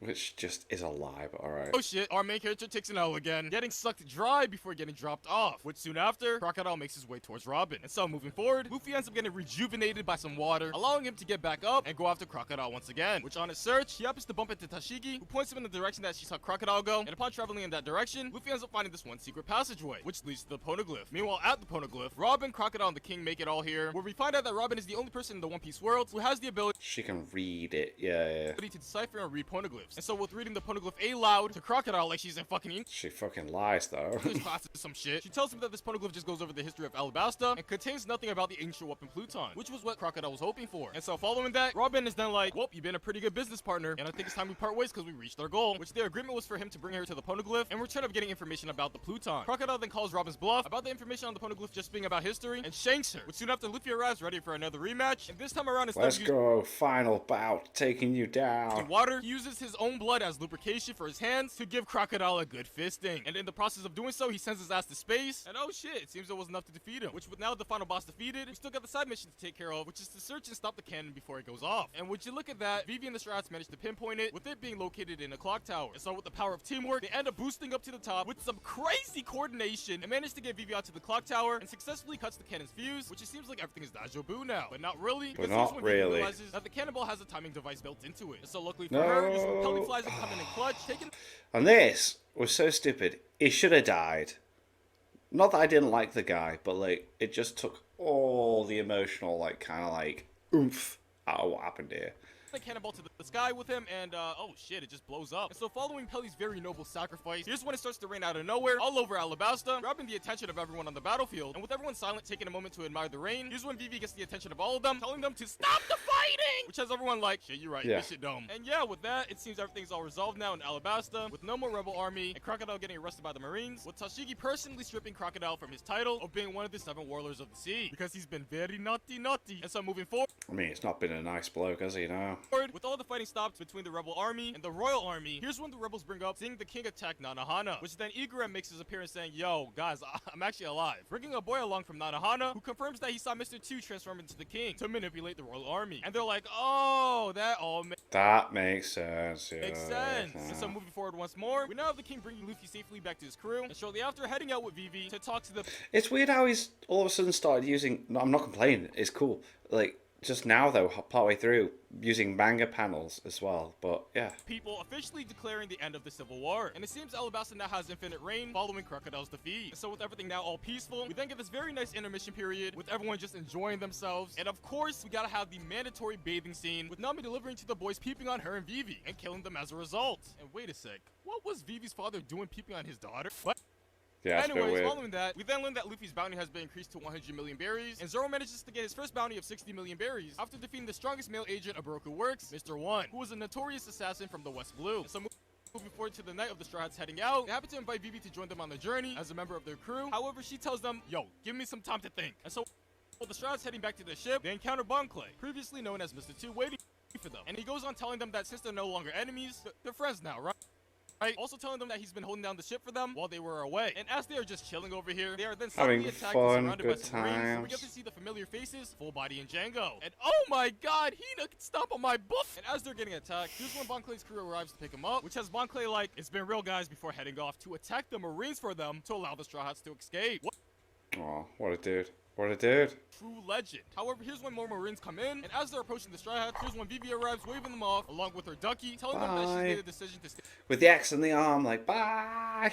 on Alabasta. However, is very thankful for everything they've done. She then follows up by asking if they ever meet again in the future, if they could be friends. And since the Marines are nearby, they didn't want to say anything that would make them suspicious of Vivi being affiliated with them. And so with that said, they then all raise their fists, showing off their mark of friendship in this very iconic scene. Hell yes. Vivi and Karu follow up and do the same, solidifying their Nakama ship, which is definitely a real word. And so moving forward, the Straws manage to make their escape from the Marines, and here's when Nico Robin spawns in their ship, asking to join their crew, but she has no other place to go, and states that she intended on dying in the collapsing secret underground area where the Poneglyph was. However, Luffy ended up saving her in the end, which I guess makes her his responsibility, which then Luffy's like, alright, welcome on board. Fine, welcome to the crew. Anyone's welcome, I guess. He seems nice. So here's when we get a little bit of Robin's background, where we learn about her main objective to find the real Poneglyph, which is said to have information about the true history of the world, also known as the Void Century, which is the 100-year time span in history that has little to no records in existence. Following this, Just Robin introduces completely herself as an deleted, yeah. archaeologist and is also very confident in her assassination abilities, which truly makes her a very trustworthy ally. Soon after that, we then cut over to Pelly over here visiting his own grave like, what the fuck, I died? And moving forward, we then got the Strauss going on some very canon adventures where we definitely get to see some very canon stuff. Like, everyone should know who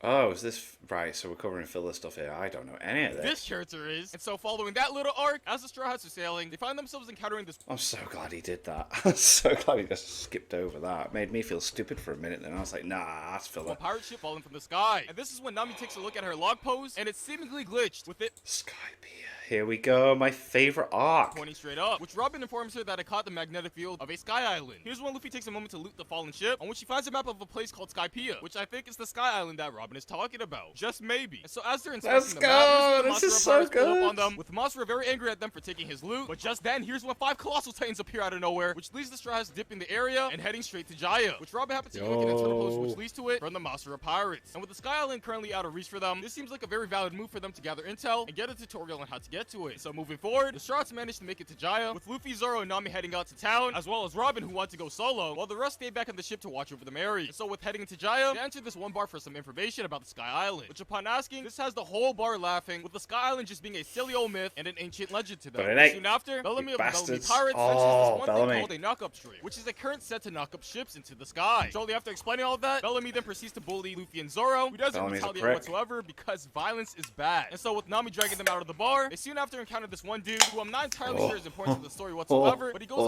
on As I love Blackbeard's introduction because he just seems as like a nobody, and then it's like when you look back at it, it's like they literally just sat right by each other, and then later on, where all this stuff happened, oh my god! So yeah, Blackbeard's introduction is so casual and cool. Anyway. about the future era of pirates, which he then closes off his rant, telling Luffy he hopes he can make it to the Sky Island before walking off. Moving forward, we now got the Strats all returning back to the Mary, where Robin returns with some new drip, along with a map of Jaya with an X marked on it, saying that it will lead to this one guy named Cricket, who may know a thing or two about the Sky Island. And so upon arriving at the destination, they find this one palace, which turns out to just be a wooden cutout, so haha, get Yeah, but then the later on where you see like how it was completely split from that. trolls. And upon searching around, Nami discovers this one book titled Nolan the Liar, with some lore about this one dude named Nolan. What a story. Is apparently a liar. And pretty much Oh, his story's epic, man. I love this this. book goes over Nolan's adventures about him getting to this one island which had the City of Gold. And after trying to bring the king to it, the City of Gold seemingly disappeared, and there was nothing but a jungle present in front of them, which has the king very angry, sentencing Nolan to death for lying and blue-balling him. And so shortly after reading the story, the Strauss then encounter Cricket, where they question him about the Sky Island. He responds telling them that he once knew a man named Nolan who confirmed its existence, however got a reputation of being a liar, and with him being a distant relative to him, he still gets shit to this day. Going on how he was tragically kicked from his old crew for talking about finding the City of Gold, which has Luffy like,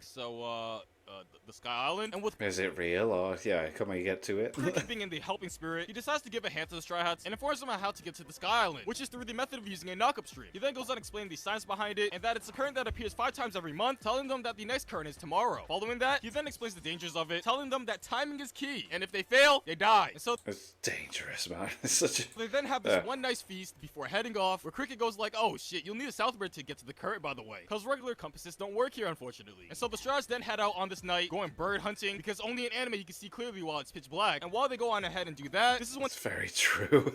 That's so funny. the Bellamy Pirates decide to invade Cricket, clopping Cricket's cheeks, along with Masura and his brother Shoujo, who are also on this island, which I kind of forgot to mention because they were just there. But anyways, with raiding Cricket, they then take all of his gold and dip, which upon the Strats capturing a south bird, they return back to Cricket after all the madness, where Cricket is like, yo, I kind of got robbed here, but it's all good. However, Luffy is like, nah, I ain't letting this slide. I'm running across the entire island to hunt the Bellamy Pirates, with them leaving a mark behind, snitching on themselves that they did it. And so moving forward, Luffy manages to make it back to the bar where Bellamy is, and upon clapping his shit in one Mate, this fight was sick. tap, leaving a dent in his skull, he then takes the treasure back, making his way all the way back to Cricket, returning it to him. And so upon returning it, Cricket is like, I appreciate it, brother, sending the Strats off with a cute smile as they now set sail to the knock-up stream, using the South Bird as guidance. Alongside the Strats, we got Masura and Shoujo accompanying them, and oh god, it's getting a bit cloudy here, and the weather's getting a little rough. But upon doing some complex calculations of the currents for the Straw Hats, Masura and Shoujo set them up in this one whirlpool, which as they're entering it, the Blackbeard Pirates pull up, which is led by that one dude from earlier, looking to grab Luffy and Zoro's bounty. However, before Oh, is that what it was? Okay.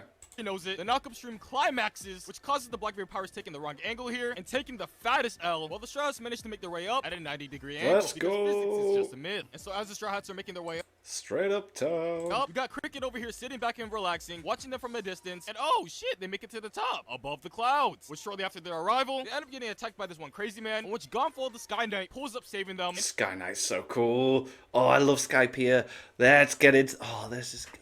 Oh, yes. Introducing himself to them, along with his bird-horse hybrid creature called a Pegasus. And so upon exchanging a few words, Gunfall's quite impressed with them making their way up here using a knockup stream. He gives them this one whistle, which he says upon blowing it, he will come to their aid before flying off. And so after navigating through the clouds a bit, the Straw Hats arrive at Heaven's Gate. So I guess they're dead now, which here they encounter Amazon the Gate Inspector, who's quite the mighty fine gilf, which he tells them that it will cost 1 billion XDOL per person to enter. And due to this being a foreign currency, Nami says, yo, we got no money, which has Amazon going like, well, you can pass anyways, which as they are proceeding through the gate, they end up getting grabbed by some lobster claws and dragged through the gates at Mach speed, going up, what's the snake way? Which on their way up, they happen to bump into this one sign, which says Godland Skypiea. So I guess they made it to the right place. So we now have them all enjoying themselves in the clouds for a bit, but they soon after encounter Conus and her father Pagaya, welcoming the Stratus to Skypiea. Here's when Nami over here gets fascinated with this one Sky Island exclusive vehicle called the Waver, and she happens to go crazy with it, going off on her own, where the rest of the Stratus get brought on a nice little tour by Conus and her father, getting a nice rundown of the Love the adventurous nature that Nami has, man. She's like, I'm gonna check this out. Like, you guys just go figure the rest. concepts of dials, which are essentially Because she likes to like navigate and travel and stuff, and so it makes sense. shells with various abilities, and it's pretty much the foundation of the technology on Skypiea. And so as Luffy's group is enjoying a nice dinner, here's when Sanji wonders where Nami went, which Conus gets worried that she might have possibly went to the forbidden area called Upper Yard, which is where the god of Skypiea lives, aka the Kami-sama Enel. And it's said that anyone who sets foot in Upper Yard never comes out alive. And oh wow, Nami actually did go over there, looking for some treasure. However, on her search, she witnesses this one dude getting divine punishment right in front of her, and shortly after hearing some people in the forest discussing about illegal entrants that have infiltrated Skypiea, aka the Straw Hats. And this was all because Amazon snitched on them, setting them up for failure. What a so upon hearing this, bitch. Nami then rushes back to her crew to notify them that they're in danger. However, it seems that she was a little too late because the Skypiea police approached the Straw Hats at the Mary, confronting them about their illegal entry. However, they do have a chance to get away if they pay 10 times the entrance fee, which amounts to 70 billion XDOL, That's which is a the lot. equivalent to 7 million That's a berries. So lot. with Usopp telling Nami about the price, Nami's like, I bet, crashing her waver into one of the officers, telling them you got me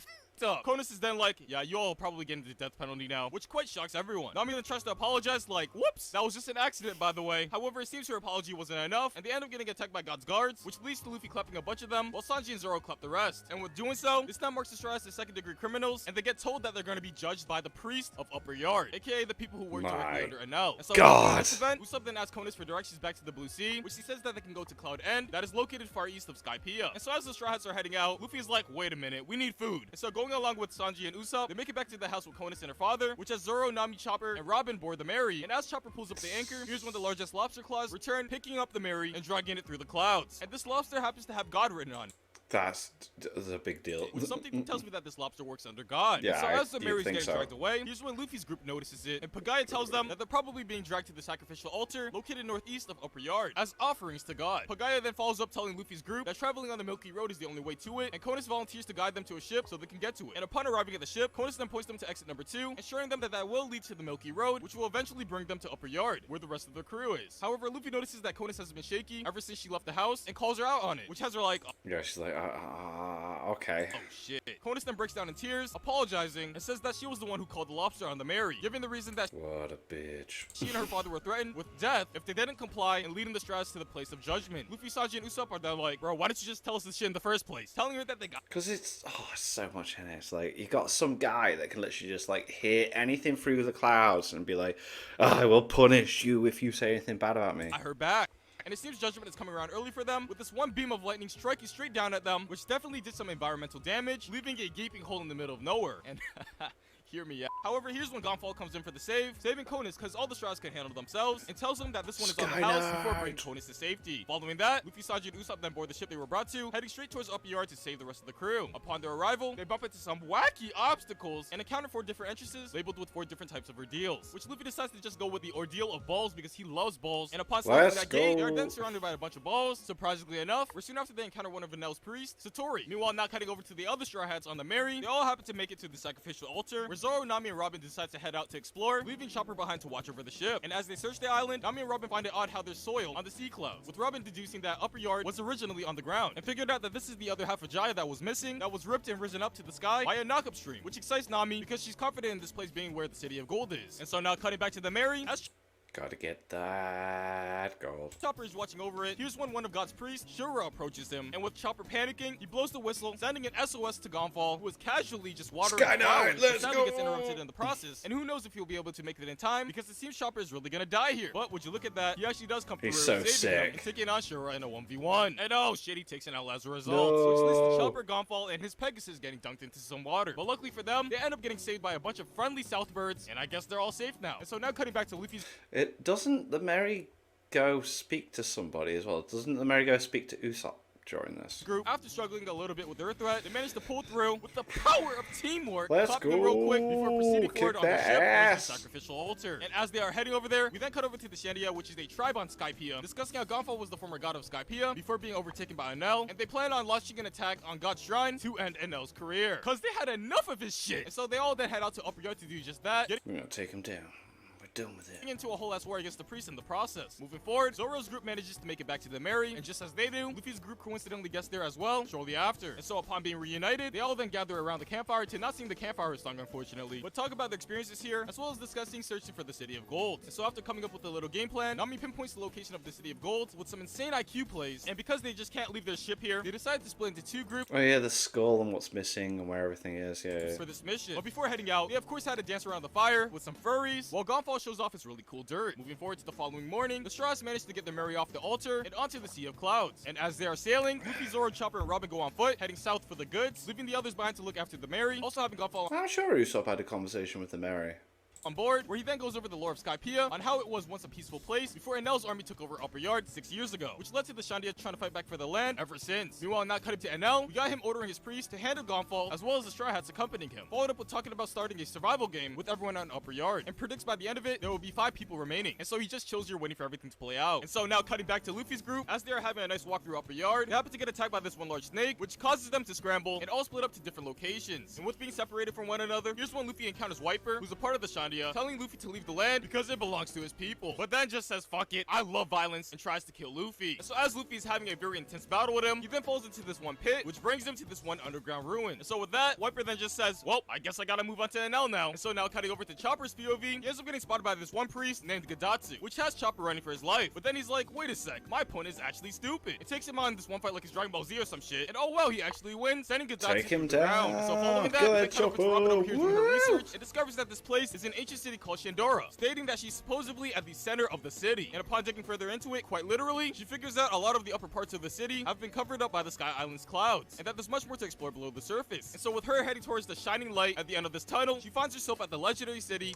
Nico Robin added so much more to the lore, man. It's like she's the lore lady when it comes to the One Piece world. of Shandora, also known as the City of Gold. And upon searching around, she finds this one poneglyph which reads, hold our true motive in your hearts and not speak of it. We are the ones who weave history with the sounding of the Grand Belfry, which has Robin coming to the conclusion that the Golden Bell here at Skypiea might contain the real poneglyph and complete her life. Meanwhile, cutting back over to the Mary, we now got Enel confronting everyone on it, zapping the fuck out of Sanji, and shit, I think he might be dead. Following clapping Sanji, he then He's decides alright. to chase Usopp as well, cause why not? Which afterwards, Enel then goes on explaining his little survival game, telling Nami and Gonfall that he considers himself a participant as well, and that the winner will be able to claim all the goods from the City of Gold. After explaining all that, he's then like, well, good luck, before See dipping to ya. bully some other people in the yard. And shortly after Enel leaving, we sound then got effect. Satori's brothers arriving at the Mary, looking to avenge their bro. And so this is when Gonfall and Nami prepare for combat and attempts to defend Sanji and Usopp, who are French fried. And oh wow, they actually managed to handle the both of them, with Nami taking out the last one by sitting on his face, Sky looking Knight's a some mean ass explosive dude. diarrhea on him, ending his career. And so following that, Gonfall then tells Nami, well, I gotta go, heading out, leaving Nami on her own to fend for herself. However, shortly after, this is when Konis and Pagaya arrives at Nami's location, bringing a Shandian girl along named Isa. And so with picking those three up onto the Mary, they then continue sailing, where they end up encountering this one snake, which in the process process, we learned that Luffy didn't actually fall into an underground ruin, but actually inside this one snake's belly. And with him fisting his insides, this irritates the snake, riling it up, leading Nami retreating on the waiver with Isa out of here. Meanwhile, now cutting over to Zoro, he ends up encountering this one Southbird, which happens to take him into the sky. And with that one snake after Nami now attacking the Southbird, this results in the Southbird dropping Zoro, landing in the location where Wiper, Wapol, and the Priest are gathered. Such Here's madness. when Wiper is like, if you all are gonna get in my way, I guess I'll have to take you all out. Taking on Zoro first, leaving Gonfall to handle Ohm. And so as they're all fighting, we then got some Divine Soldiers pulling up to the scene, as well as some Shandians, and this is where Zoro finds Chopper looking a little dead, which makes him quite angry. Shortly after, we then got Nami and Isa arriving on the waiver, which has some Divine Soldiers going after them, but their efforts were cut short, with Zoro and Wiper working together to fend them off. And soon after, Wiper is then like, oh nah, we have outsiders here, attempting to blast Nami, but here's when Gonfall comes in clutch, saving both Nami and Isa. I don't understand what he was trying to do, trying to kill Isa in the process, but anyways, as Gonfall is trying to head towards safety, here's when the giant snake pops up once again, gulping them all whole, where they then meet up with Luffy. And so now cutting back to the fight, this is when Ohms decides to cage everyone in, attempting to leave no survivors. However, Zoro's like, shut your bitch ass up, one-tapping him with his very epic Yakuhachi Pondo Ho, and yeah, I think this man is dealt with here. So moving forward, now cutting back over to the Mary, we now got this one Divine Soldier letting Konis and Pagaya know about Enel's big plan to eradicate Skypiea and everyone on it, which shortly after exposing his plan, here's when Divine Judgment comes down on him, and in the process of it closing in on them, Pagaya pushes Konis to safety so that she wouldn't be hit in the crossfire. And so with thinking that her father is now melted, she then feels obligated to let everyone know in Skypiea about Enel's devious plans. And so heading into town, she tells everyone about it, which no one believes her, but with the power of the Talk no Jutsu, she manages to convince everyone and has everyone evacuating towards the Blue Sea. Run away from this guy. And so now cutting back to all the combat, here's when Enel says fuck it and strikes everyone near the beanstalk with his lightning, causing everyone to fall straight down into their demises. And in the process of falling, everyone in the snake sees an opportunity to escape, with the snake having its mouth wide open. And so Nami tries to have everyone hop on her waiver. However, just as they're gonna escape, Luffy and Isa get slapped by the exhaust of the waiver, leading Nami being the only one to escape the snake. And so with everyone falling straight down, they end up in the ancient city of Shandora, where we have the animators hitting us up with some very necessary angles. And as Nami and Gonfall are having a nice little conversation, we soon have to reunite with Zoro and Robin, who are carrying along an injured Chopper. This is when Enel pulls up, shocking the snake for fun, and with Enel's arrival, here's when everyone teams up against him, while Nami hides in the back with Chopper. And oh, there goes Gonfall. And oh god, Robin. Sky Knight, no. Too. And oh my, yo, Zoro, you too? And we even got Enel showing no respect out here, shoving his big toe in his face, which now leaves Wiper as the last man standing. And oh shit, it seems he actually handled him. And the final boss has been defeated by someone not quite. other than the main character. And oh, wait, never mind. I forgot these villains can self-res themselves Hell yeah, he can. like this. And so with Enel getting back up, he simply just handles Wiper with ease, toasting his shit. And oh wow, Yeah, didn't he like use his electricity to restart his heart? That was what he did, wasn't it? Oh. That means all that's left. And so with being the last one remaining, Nami then asks Enel to join his team, believing in his vision to reach the dream world. And Enel is like, yeah, sure, follow me. Leading Nami into this one cave, flexing his arc maxim on her, saying that with this ship, he'll be able to reach the endless birth. Let's go into the moon. We're going to the moon. Whatever that is. And so now cutting over to Luffy's POV, we have him as well as the others escaping the snake, where he soon discovers that all of his comrades have been rolled. However, Robin is still conscious, telling Luffy that Nami went with Enel, also explaining his plan to destroy Skypiea. Following that, Isa then says she knows where Nami and Enel went because she could feel both of their voices moving on the island with some crazy superhuman abilities. And with having this power, she then guides Luffy to them. And so moving a little forward, Luffy manages to arrive at Enel's location, where they soon have to throw hands. And due to the fact that Luffy's body is made out of rubber, Enel's attacks don't affect him. Which was so sick to see. Because if you ever play Pokemon, electricity is ineffective against rubber. Because rubber's a... wait, I'll let it away. Because rubber is definitely a type. And so, there we go. I was going to make the joke, but okay. So with Enel shitting himself, he then boots up the Arc Maxim, taking off with Luffy and Nami on board. And Enel then goes on explaining the Arc's ultimate feature is already in motion, which is called Deathpiea. Which I don't know if you know how to math, but it's Death plus Skypiea together. And upon activating it, we then got this black Death smoke squirting out of Sky. the Arc, overcasting the entirety of Skypiea. And oh wait, it's not smog, but cumulonimbus clouds. Which pretty much what Enel plans on doing here is doing a full map attack with it. However, Luffy then gets impatient with all this damn dialogue and resumes his fight with Enel, copying him over and over. And with getting tired of Luffy's shit, he then melts a huge ass lump of gold onto Luffy, pushing him off the arc and having the gold anchor him all the way to the bottom. And so once again, we got Nami the last one standing. And so here's when Enel charges up his Kamehameha, but upon launching it, here's when Usopp makes his magical appearance, coming in for the save just to get toasted once again. Usopp, nice. Shortly after that, Nami then gets on her waiver, attempting to escape with Usopp, and this is when Sanji makes his magical appearance, kicking Usopp to the waiver so that they can flee the arc safely. And so now we got Sanji Sanji dealing with the final boss himself. And oh shit, he gets toasted. Everyone gets So following his down. defeat, here's when the arc experiences a bit of turbulence due to Sanji actually messing with something in the control room, which makes Enel frowny face and teleport there to fix the problem. And within that time span, here's when Usopp returns to pick Sanji up and bring him to safety where everyone else is, which is below the beanstalk. Which, moving forward, we now cut over to Luffy looking for his rematch against Enel, running up this giant ass beanstalk with sheer determination. And as he heads up there, Nami then tells her crew to head back to the Mary while she goes on ahead to get Luffy, which as Nami makes it to his location, offering him a ride back, he's then like, nah, I need to ring this gold bell, dog, with the intention of having Cricket hear it down below to confirm its existence to him. And so here's when Nami comes up with a plan to help Luffy, sending a message to the people below, using a leaf, telling them to slash the beanstalk to angle them towards the arc. And with the efforts of Zoro, Usopp, and Wiper, they manage to tumble over the beanstalk, allowing Nami and Luffy to travel on the waiver, heading directly towards Enel. And as they are being targeted by him, they end up hitting one of the sickest ramps of all time, where Enel says, fuck it, I'm Goku, pulling out a whole ass spirit bomb on them. Whoa, yeah. Luffy's like, no you're not, cause I'm the main character, and giving the spirit bomb a good fisting, nullifying the entire attack, which now has Enel shivering in his boots and entering his big daddy transformation. And to think he did all of that for nothing, cause Luffy simply just shoves his golden ball in his mouth, defeating him and performing get a out the combo way, combo and you're bringing the done. golden bell in the process, which was the first time it's been rung in 400 years. Truly an exceptional way to end a fight. And with doing so, Cricket hears down below like, oh my god, the city of gold is real.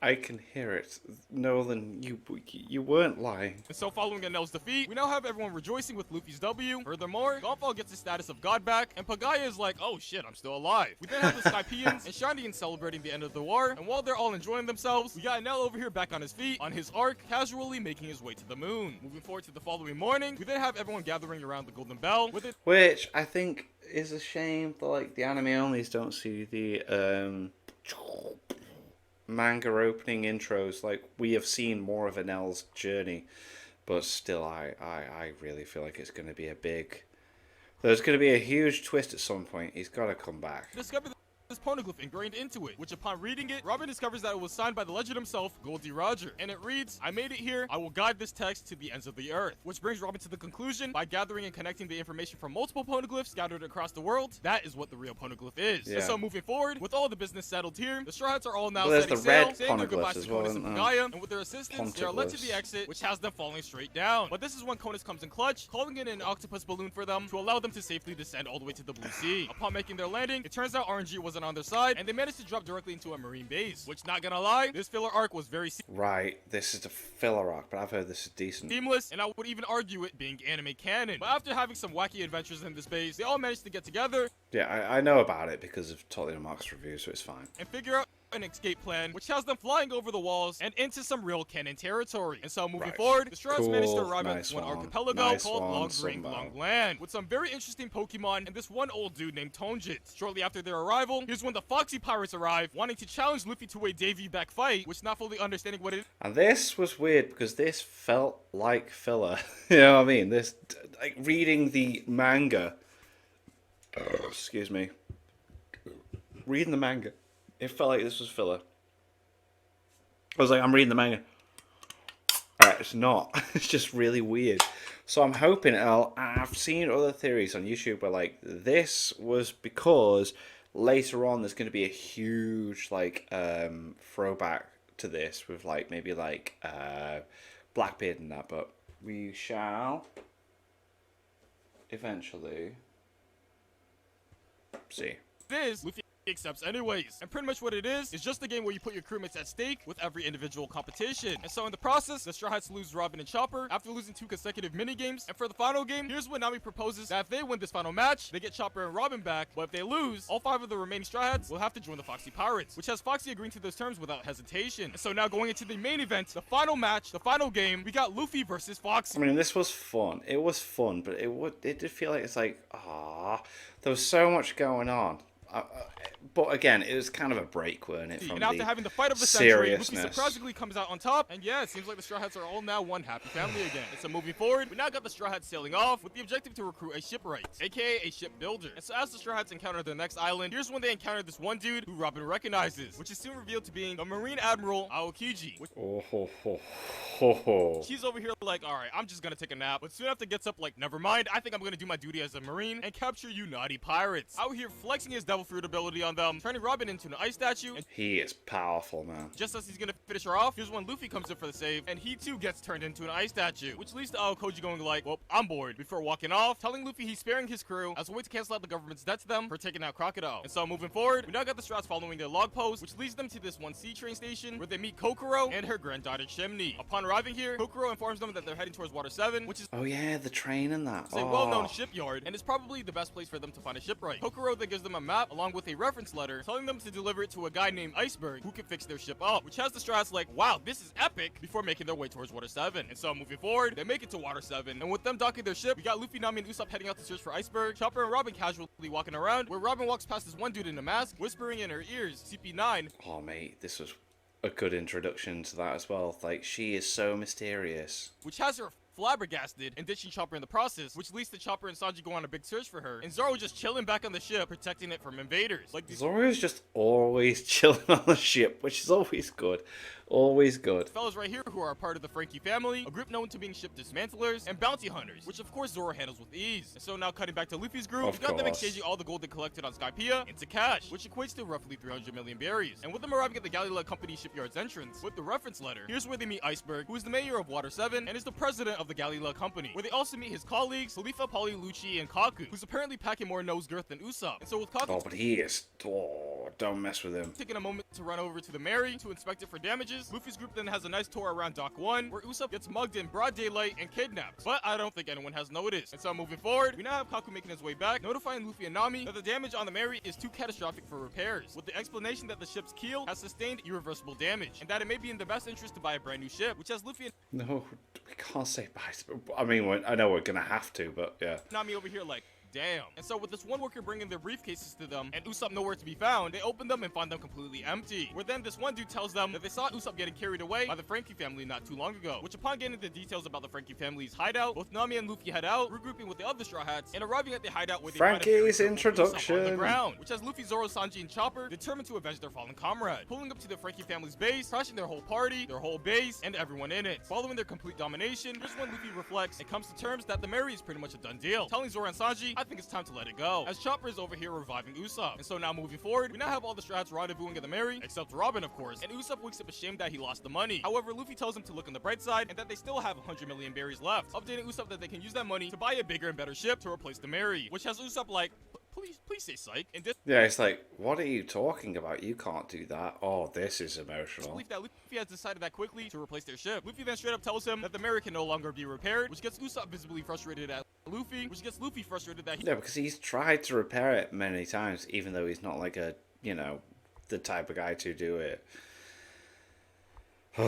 Here we go. he's frustrated, telling him that if he dislikes his decision so much, why don't he get his bitch ass out of this crew? Which has Usopp going like, yeah, alright, peace out losers, telling Luffy that he wants to run a 1v1 with him for possession of the Mary. So fast forwarding to 10 This o'clock on the fight, dot, we no. have one of the craziest and most This is insane battles of all emotional. time, with Usopp dropping nukes on our main character. However, that was all for nothing, because Luffy absolutely kills him right here. Which then following that, we now got Luffy crying over here along with his crew.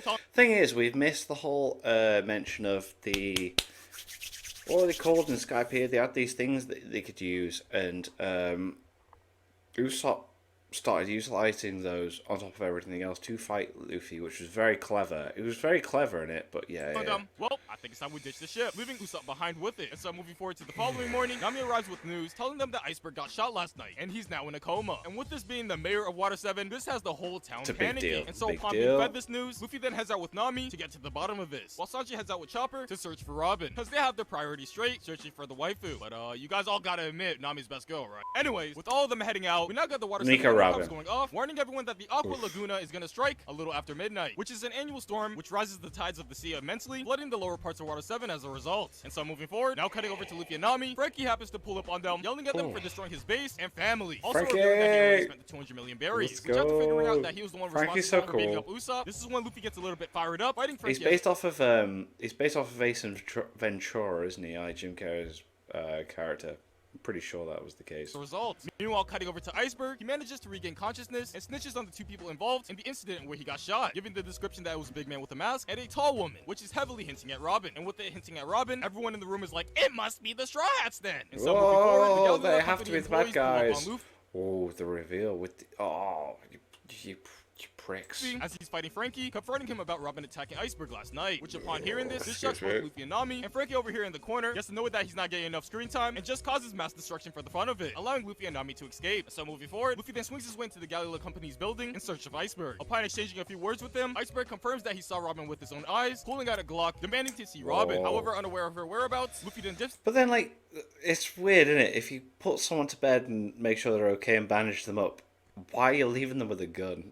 Along with Nami. And so moving forward, we now have the Straws having an emergency meeting without Sanji because he's elsewhere doing his own thing. And with having this meeting, they come to the conclusion that things may get worse as they anticipate Iceberg will be assassinated tonight. And so with the night striking, the Straws posted at the Galileo Company's building, preparing to confront Robin. And soon after, we then got this explosion going off at the entrance where Robin and her partner then entered the building, on which they then approach Iceberg, explaining the reasons for keeping him alive and their plans to secure the blueprints of the ancient weapon Pluton that he possesses. Also in this conversation, it's revealed that Robin's bounty was actually established by the world government due to the fact that she's the only person capable of deciphering poneglyphs, which is a major threat to them. And pretty much that whole incident where she sunk 5 marine battleships was just a cover-up story they made up. And so following this nice conversation, here's when Iceberg finds out the people he worked closest with are all part of the secret organization Cypher Pole, with all of them being a part of the CP9 faction. And essentially what Cypher Pole is an organization that works close with the world government, mainly responsible for doing a little spying and assassination. They're a And so bunch of shortly after this big bastards. reveal, here's where all the Straws manage to make their way into the room, telling Robin, yo, I think you should rejoin us. But she goes, nah, I'm good, before heading out and having the CP9 agents hold off. Yeah, she doesn't want to, like, she's got a connection, but hence the whole "I want to live" scene. She's like, she is holding back so much because she is so deep, and she's like, I don't want to hurt the people I've actually made a connection with. For her. And so here's when Luffy decides to flex on them real quick, transforming into quite the big fella, yeeting Luffy into another dimension, and punting Zoro into the abyss. And as a result of all this fighting, the Galileo Company's building begins to collapse and gets engulfed in flames. And with everything going to shit, here's when the CP9 agents tie up Iceberg and Polly, leaving them to burn as they make their escape, setting their sights on targeting Frankie for the blueprints. And so moving forward, cutting over to Usopp's POV, we got him getting kidnapped by Frankie to lure the Straw Hats in for his revenge. And this is where we get hit up by Frankie's backstory with this one group known as Tom's Workers, led by the legendary shipwright Tom, who worked with Goldie Roger, didn't he? Responsible in building Goldie Roger's ship. And Right, yes. I'm remembering stuff. In the process of this whole flashback, we have Tom's workers creating the Puffing Tom, which is the sea train that saved Water 7 by connecting Water 7 to other islands. And at the end of this whole flashback, we got Tom sacrificing himself, allowing Frankie and Iceberg to go free without having to be sent to Enies lobby. And so now cutting back to the present, after not skipping much of the flashback, we now got the CP9 agents breaking into Frankie's secret underground base, clapping his cheeks and taking him away along with Usopp because he's a part of the Straw Hats. And so moving forward, now cutting back to the Galileo Company's building, we got Nami and Chopper safely escaping the building, with Chopper rescuing Polly and Iceberg in the process. And this is where Iceberg apologizes for falsely accusing the Straw Hats for Robin's actions and goes on explaining Robin's true intentions of her wanting the Straw Hats to leave the island safely by turning herself into the government and assist them in the retrieval of the blueprint before being executed. Upon hearing this, Nami is relieved that Robin didn't betray them after all and rushes to let the rest of the crew know. However, before heading off, Iceberg informs them about the sea train that Robin will be boarding, departing at 11 p.m. with Enies lobby being its destination, which is an island off limits to anyone that isn't government personnel. And after the sea train takes off, this will be the final one that departs, with the Aqua Laguna coming real soon, meaning the Straw Hats have 30 minutes to clutch up and catch that train. So with time ticking, Nami and Chopper head out to search for Luffy and Zoro with the assistance of the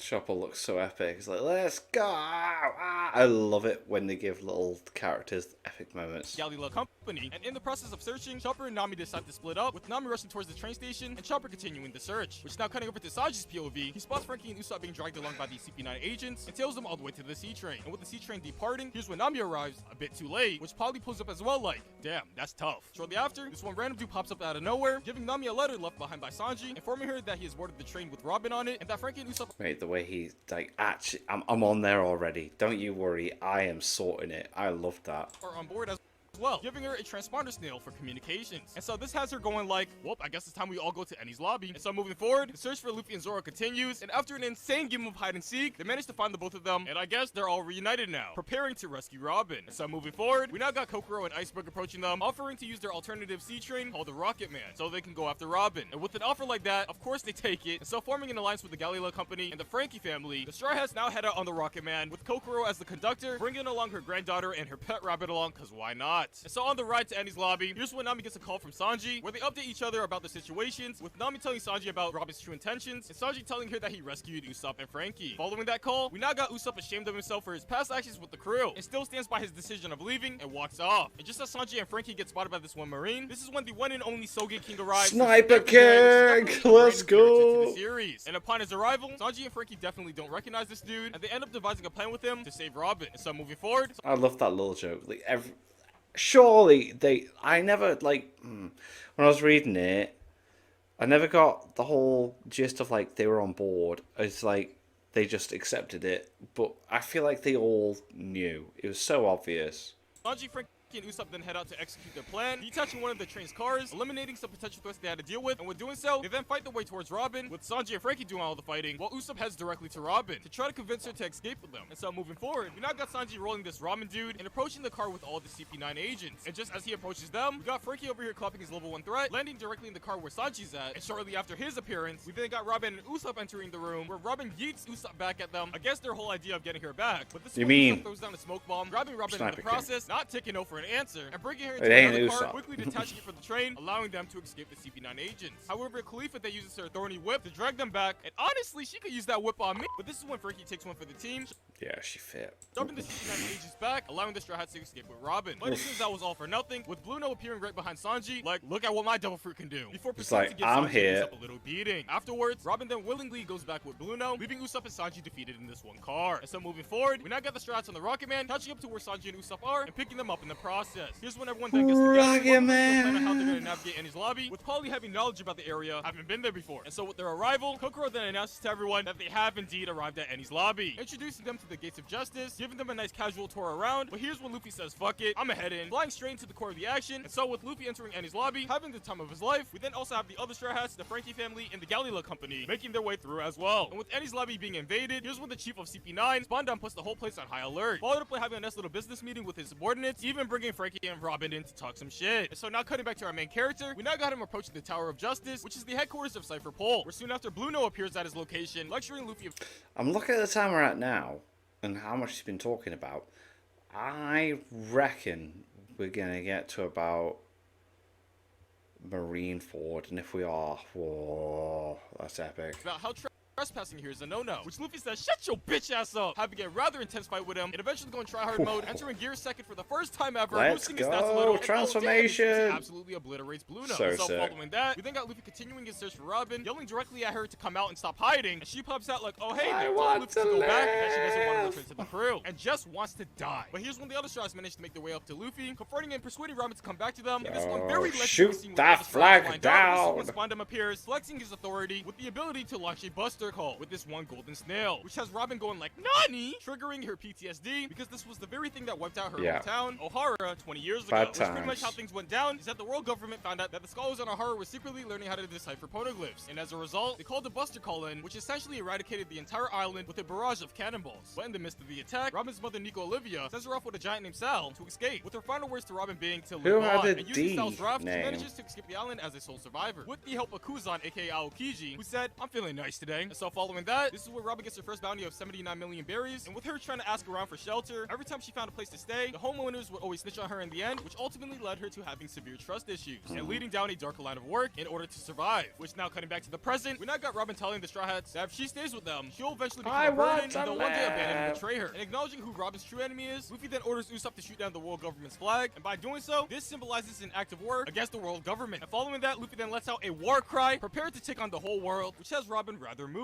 And so here's when Luffy demands that Robin says that she wants to live, which seeing how much effort they put into getting her back, she finally breaks down, delivering this very legendary scene, shouting that she wants to live and to take her along to the sea with them, which has the Straw Hats like, I bet. And from being moved from the Straw Hats' actions, this is where Frankie then sides with them, also saying fuck the world government, burning the blueprints to the Pluton that he had stored inside of him, right in front of Spondam. Shortly after, here's when the drawbridge which connects the main island to the Tower of Justice drops down, thanks to the help of the Frankie family and the Galila company, but unfortunately midway, it gets halted. And so here's when Kokoro calls in, telling Nami to get everyone to hop on the sea train, coming in at full force, and with having full faith in her, Luffy grabs everyone hopping off the platform, simultaneously as Frankie free falls down towards them after being pushed down by Spondam. And would you look at that, they all managed to catch the train, Frankie included, and use the bridge as a nice little ramp to get to the other side, over to the Tower of Justice, which is one step closer to Robin. And you see the reason why Robin can't do anything right now, by the way, is because she has Sea Stone handcuffs on, and pretty much the Sea Stone material restricts her from using her Devil Fruit ability. So yeah, you could have mentioned this a lot earlier in the Alabaster bit, but okay. Or you know. So with the Straw Hats arriving at the tower. SpongeBob then orders his agents to do whatever is necessary to take care of them, ordering Lucci to escort and protect him as he brings Robin to the gates of justice so he can send her to the Slammer. Which now cutting back to the Straw Hats, we then have them being greeted by the CP9 agent, Fukuro, revealing that one of the CP9 agents in this building has the key to Robin's handcuffs. However, it doesn't tell them who exactly, so they'll have to fight every single agent in order to find out. And out of the 5 keys they possess, there's only one that works with Robin's specific set of cuffs. And with Robin being brought to the gates of justice as they're speaking, they have a time limit to get the key over to her. And so with Fukuro explaining all this, he then dips afterwards telling them good luck. And so the Straw Hats and Frankie then head out to do their thing, splitting up to collect the keys like Dragon Balls, with Frankie encountering Fukuro, Nami encountering Kumadori, Usopp encountering Jabra, Sanji encountering Khalifa, and Zoro encountering Usopp's long-lost brother, Kaku. And so, cutting over to Usopp, he notices Jabra just sleeping there, with the key just laying there out in the open, which as he approaches it, a chicken pops out of nowhere, which has Jabra waking up and transforming into a second form right away, skipping the foreplay. And so as they're fighting, here's when Zoro and Kaku fall from the upper floor to where they're at. And upon Kaku getting roasted for his goofy appearance, he then goes a little crazy, slicing the Tower of Justice into 2, and somewhere in between that rampage, Usopp manages to troll a little, and somehow by accident, he cuffs himself to Zoro with sea stone cuffs, which is fine, because they don't have... It seems they're in a little bit of a dilemma now. But here's when Chopper arrives, given the objective to get the number 2 key to unlock their cuffs. And apparently each pair of handcuffs at the Tower of Justice is labeled by a number that corresponds with a certain key. And unfortunately, Kaku and Chopper happen to not have the key they're looking for. And so Chopper heads out to search elsewhere. Meanwhile, now cutting over to Nami, she seems to be struggling against her opponent and ends up getting saved by Chopper, getting the number 3 key in the process. Chopper's a dude in this bit, this is when Sanji rains down from the sky after getting clapped by Khalifa, because fighting waifus is his weakness. And so Nami then decides to step up and take her on, while Chopper stays back to take on Kumadori, who happens to get back up after Chopper's attack on him. And so as the fight between the two of them escalates, Chopper ends up locking Kumadori in a fridge, where we then have Frankie making his way into the room, fighting his opponent Fukuro. And upon seeing the fridge right there, Frankie tells Chopper, yo, pass me some cola. And upon consuming it, this juices Frankie up, allowing him to clap Fukuro with ease, acquiring the number 4 key. Which now cutting back over to Chopper, Kumadori ends up escaping the fridge, putting Chopper in a bit of a pickle, on which he then resorts to overdosing on some pills called Grumble Balls, which transforms him. The Grumble Balls, man. And someone mentioned as well, like, with the reveal of what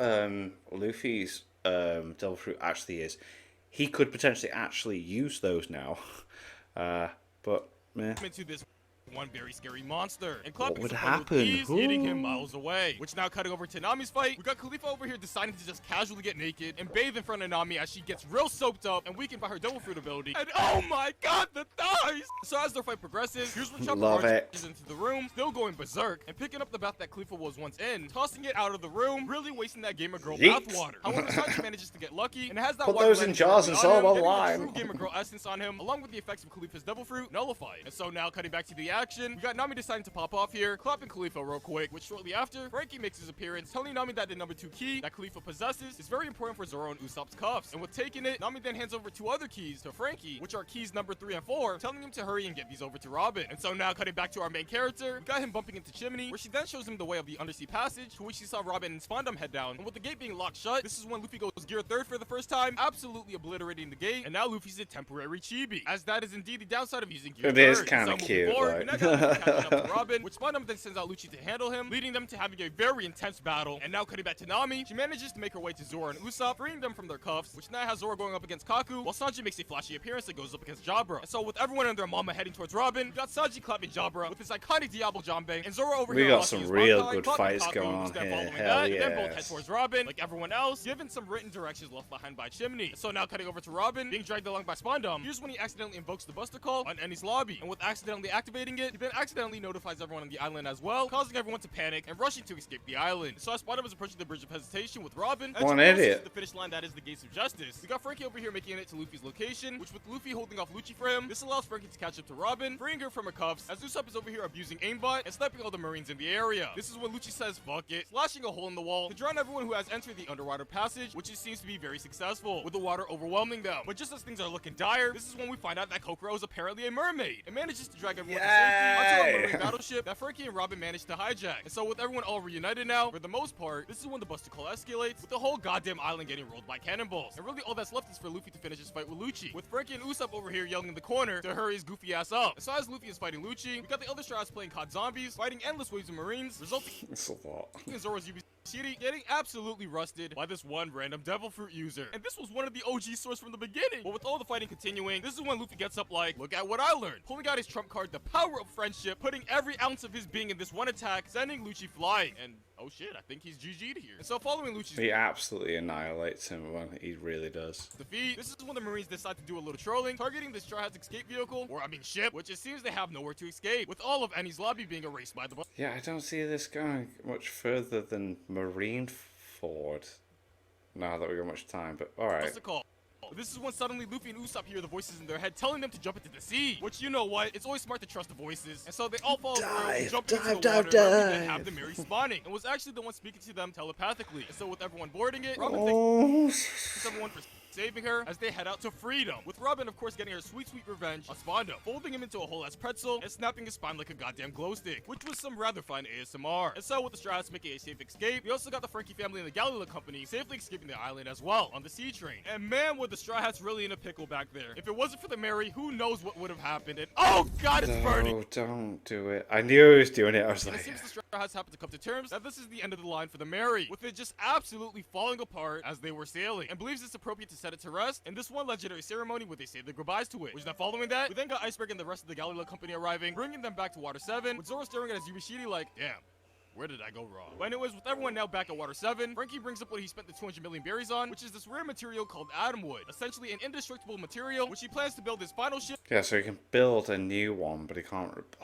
And his dream ship with, and with working on it, he then asks if the Straw Hats will accept it and take it in as their own. Which in the process of working on the ship, here's when some Marines pull up to Water 7, breaking into the building where the Straw Hats are, on which Luffy recognizes the Vice Admiral, Garp, who is his grandfather. Garp then updates Luffy about Shanks' whereabouts, informing him that he has become one of the 4 Emperors of the Sea, also revealing that Luffy's father is none other than the infamous leader of the Revolutionary Army, Monkey D. Dragon, who's listed as the world's worst criminal, and was also the one responsible for saving Luffy from Smoker back at Loguetown. Which moving forward past that, Luffy then reunites with Kobe once again, as well as Helmoppo, which I'm sure you all remember. This was sick. Kobe informs Luffy about the second half of the Grand Line, the New World. Which then following that, the Marines then all head out, leaving the Straw Hats alone, and they then have a nice Kobe, little pool party like, with nothing but some slice of life fun. But just then, this is where Aokiji pulls up on Robin, asking her if she finally found a place she can call home after all these 20 years. And when she's like, yas, bitch. Which then Aokiji heads off like, very well then. And so moving forward, here's when Kokoro informs the Straw Hats that the next island that the log leads to is Fishman Island. Which soon after being given this information, this is when they get notified that their brand new ship is ready, as well as news that their bounties have been risen following their raid on Enies' lobby. With Luffy's being juiced up to 300 million berries, Zoro up to 120 million berries, Robin up to 80 million berries, Usopp up to 30 million berries, which I'm sure they're recognizing. 1.5 million, I think, we is got the Sanji one getting a I've got on my 77 million wall. berry bounty, Nami getting a 60 million berry bounty, and Chopper getting a whopping 50 berry bounty. Not too shabby. And of course, outside the Straw Hats, we got Frankie getting his first Yeah, bounty. because he's of seen as a 44 million pet, berries, isn't he? with him now having a bounty. Yeah. This is when the Frankie family begs the Straw Hats to take Frankie with them because it would be a danger for him to stay in Water 7. And so with being presented their brand new ship called the Thousand Sunny, The Thousand Sunny! Let's Let's go! by stealing his panties. Also giving him a R.I.P. sprinkle of Mary. CBT, which has him going like, well, since there will be a time you'll R.I.P. need repairs, I guess I'll come along. And so just as they get him on board, here's when Zoro and Sanji rush back, telling everyone that Luffy's grandpa Garp has returned to capture them. And so with that, they then set sail with their new shipwright Frankie, as they're now being tailed by some Marines, leaving Usopp behind, of course, because he has made it clear that he wanted to leave the Straw Hats. Which has Usopp like,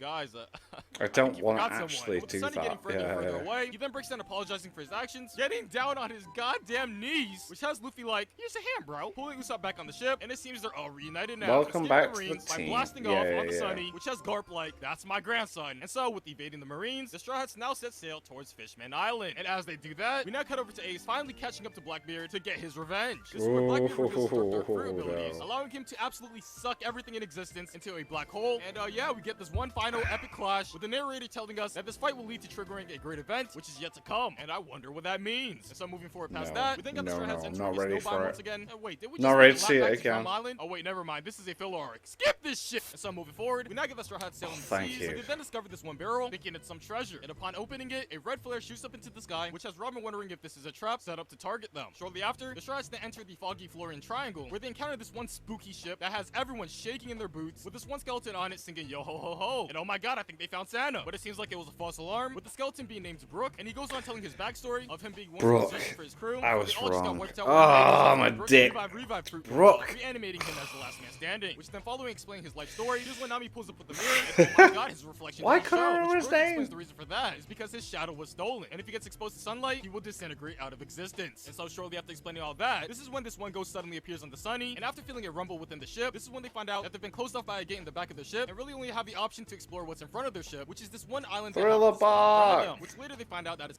not an island, but a rather large ship. And so with them arriving here, here's when Brook questions if they picked up the drifting barrel on their way here, which Luffy mentions, oh shit, we did. And with telling Brook this, he explains that that was a trap set up by this ghost island called Thriller Bark, and that they've been tailing the Straw Hats ever since. And with that, this is when Brook decides to ditch them, casually running across water, and with no other choice but to explore, the Straw Hats all then enter Thriller Bark as well, with Luffy, Frankie, Zoro, Robin, and Sanji. I think it's mad that Thriller Bark is regarded as like the worst like story arcs. I think it's decent, and it's got a freaking awesome transformation from Luffy as well. Like, in one group, where they end up fighting a bunch of zombies after their bounty money, while Chopper, Usopp, and Nami form another group heading into a different direction, where they end up reaching the mansion, getting welcomed by this one dude named Hogback, along with his mate Sindri. And with being brought in for some dinner, Chopper recognizes Hogback as he is a very well-known surgeon, and asks if he can see his lab. However, Hogback is completely against it, looking quite sussy out here. And so following that, we then get another classic bathing scene with Nami, where oh gosh, she ends up getting picked up by an invisible entity, covering her mouth in the process. And I swear this is the start of a different type of anime. But with hearing her making some odd noises, here's when Chopper and Usopp arrive in the room, which really I don't think their appearance was all that necessary, with Nami handling the threat by hitting the invisible entity with the nut shot and having him flee through the window after having his balls popped. And so elsewhere, this is when Hogback meets up with the invisible entity, which happens to be this one dude named Absalom, along with Perona, who was actually the one responsible for creating the ghost back at the Sunny. And here's when they just all discuss what they're gonna do with the Straw Hats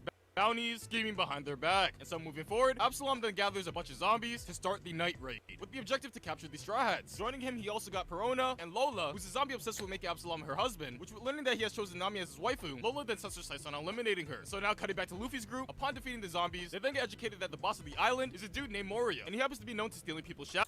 it's really interesting seeing Thriller Bark explain like this, like, because everyone just ignores it, so it's nice to see it actually explained. Using them to revive zombies, on which You know, even though it's like a comedic approach. Robin actually recognizes him as one of the 7 warlords of the sea. And so upon their entry into the mansion, they end up fighting through a bunch of zombies, where Sanji, Zoro, and Luffy end up getting kidnapped in the process, and sucked dry from the shadows by Moria in order to strengthen his zombie army. And with acquiring Luffy's shadow, he actually intends on using it to revive his most powerful zombie, located in this one special freezer. And so upon reaching it, he then shoves Luffy's shadow into the large zombie's titties, having it come back to life after 500 years. And with being revived, the zombie then yells for some food.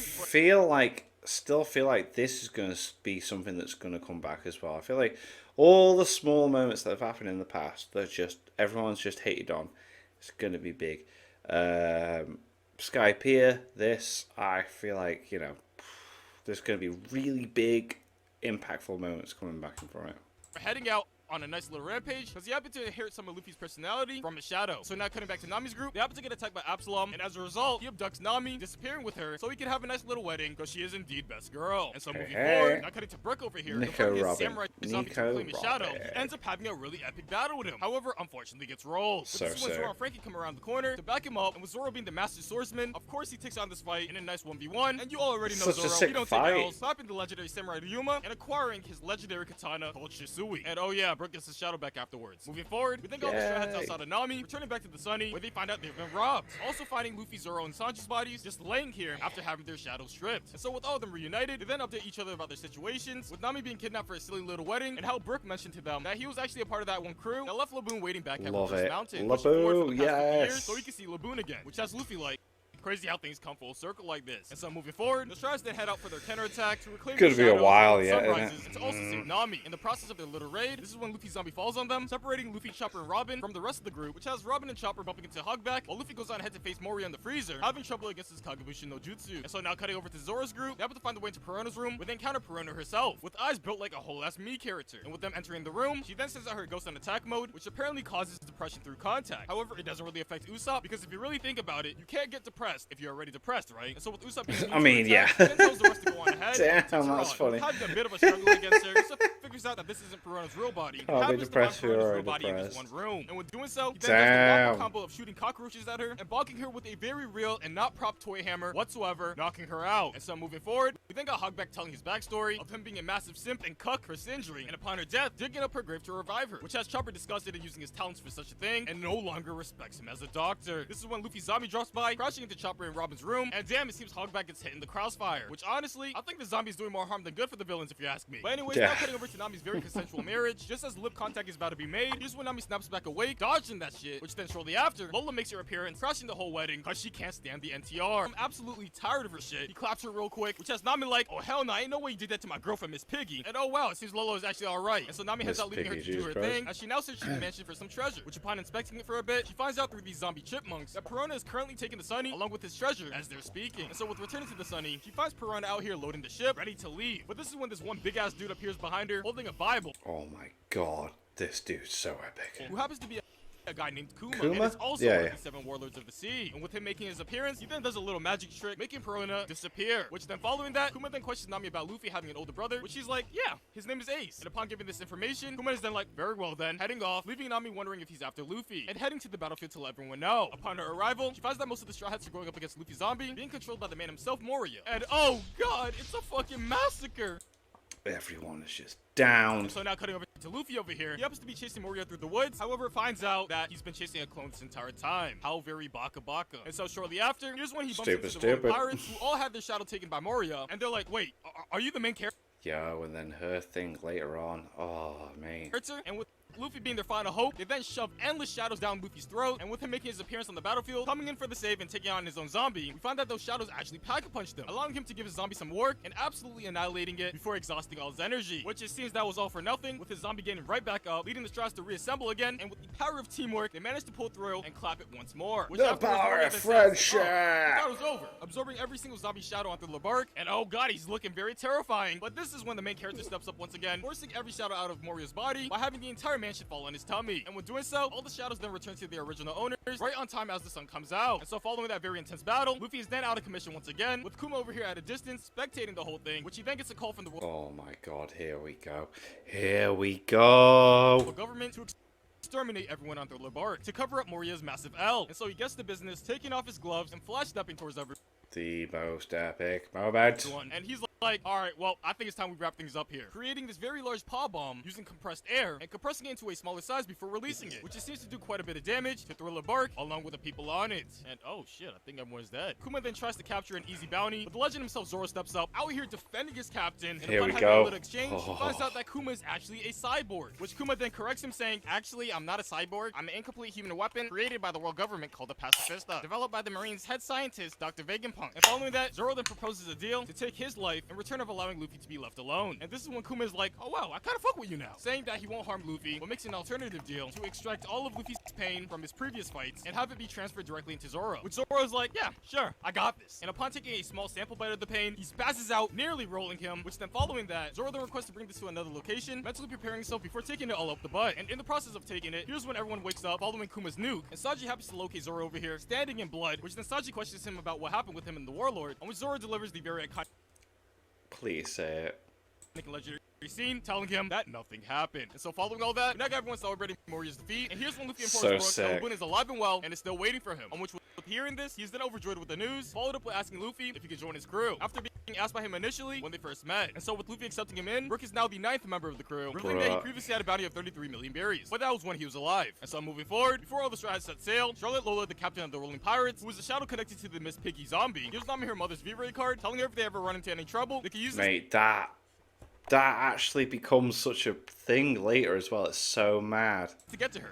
Pretty much what a V-Ray card does is that it will always head in the direction of the initial owner. And this is when Luffy remembers that he actually got one from Ace a while back. And upon pulling it out, he finds that it's burning, which Lola then informs him that the V-Ray card can also represent the owner's well-being, meaning that Ace's life is in danger. And so with that said, the Sharks then also sail, saying their goodbyes to everyone they met along the way, and Nami worried if they should check in on Ace. But Luffy's like, he's fine, don't worry. And with that, they then all have a drink for their newly recruited member, Brooke, which moving forward, with following their log post to the next destination, they end up bumping into the Red Line, searching for some clues to get to Fishman Island. This is when this one sea rabbit attacks them, and upon defeating it, spitting out a mermaid and her pet starfish, who soon after introduces themselves as Cammy and Papag. Shortly after their arrival, this is when Cammy gets a call from her boy Hachan. However, finds herself talking to Marco of the Marco Pirates, learning that they've teamed up with the Flying Fish Riders and that they kidnapped Hachan, leaving her in distress. And with Marco hanging up, Cammy then requests that the Straw Hats help save her friend in exchange of getting instructions to Fishman Island. Upon accepting this agreement, Cammy points at the location where Hachan is being held And as they sail towards it, Pepe goes on explaining the human trade business and how it's rapidly growing in Sabaody Archipelago, with mermaids being highly valued, which And we got the bounty of Sanji with a different face, haven't we, as kind of well? makes Kami a big target. And so moving forward, they manage to arrive at the Flying Fish Riders hideout, where they happen to spot Hachan in a cage. And with the Straw Hats recognizing him from the Arlong pirates, they refuse to save him, but with Kami sacrificing herself, Nami's then like, alright, let's save Hachan. He seems harmless now. And so with going through with the rescue mission, they manage to save the both of them, finding out that the leader of the Flying Fish Riders, Duval, resembles the image on Sanji's bounty,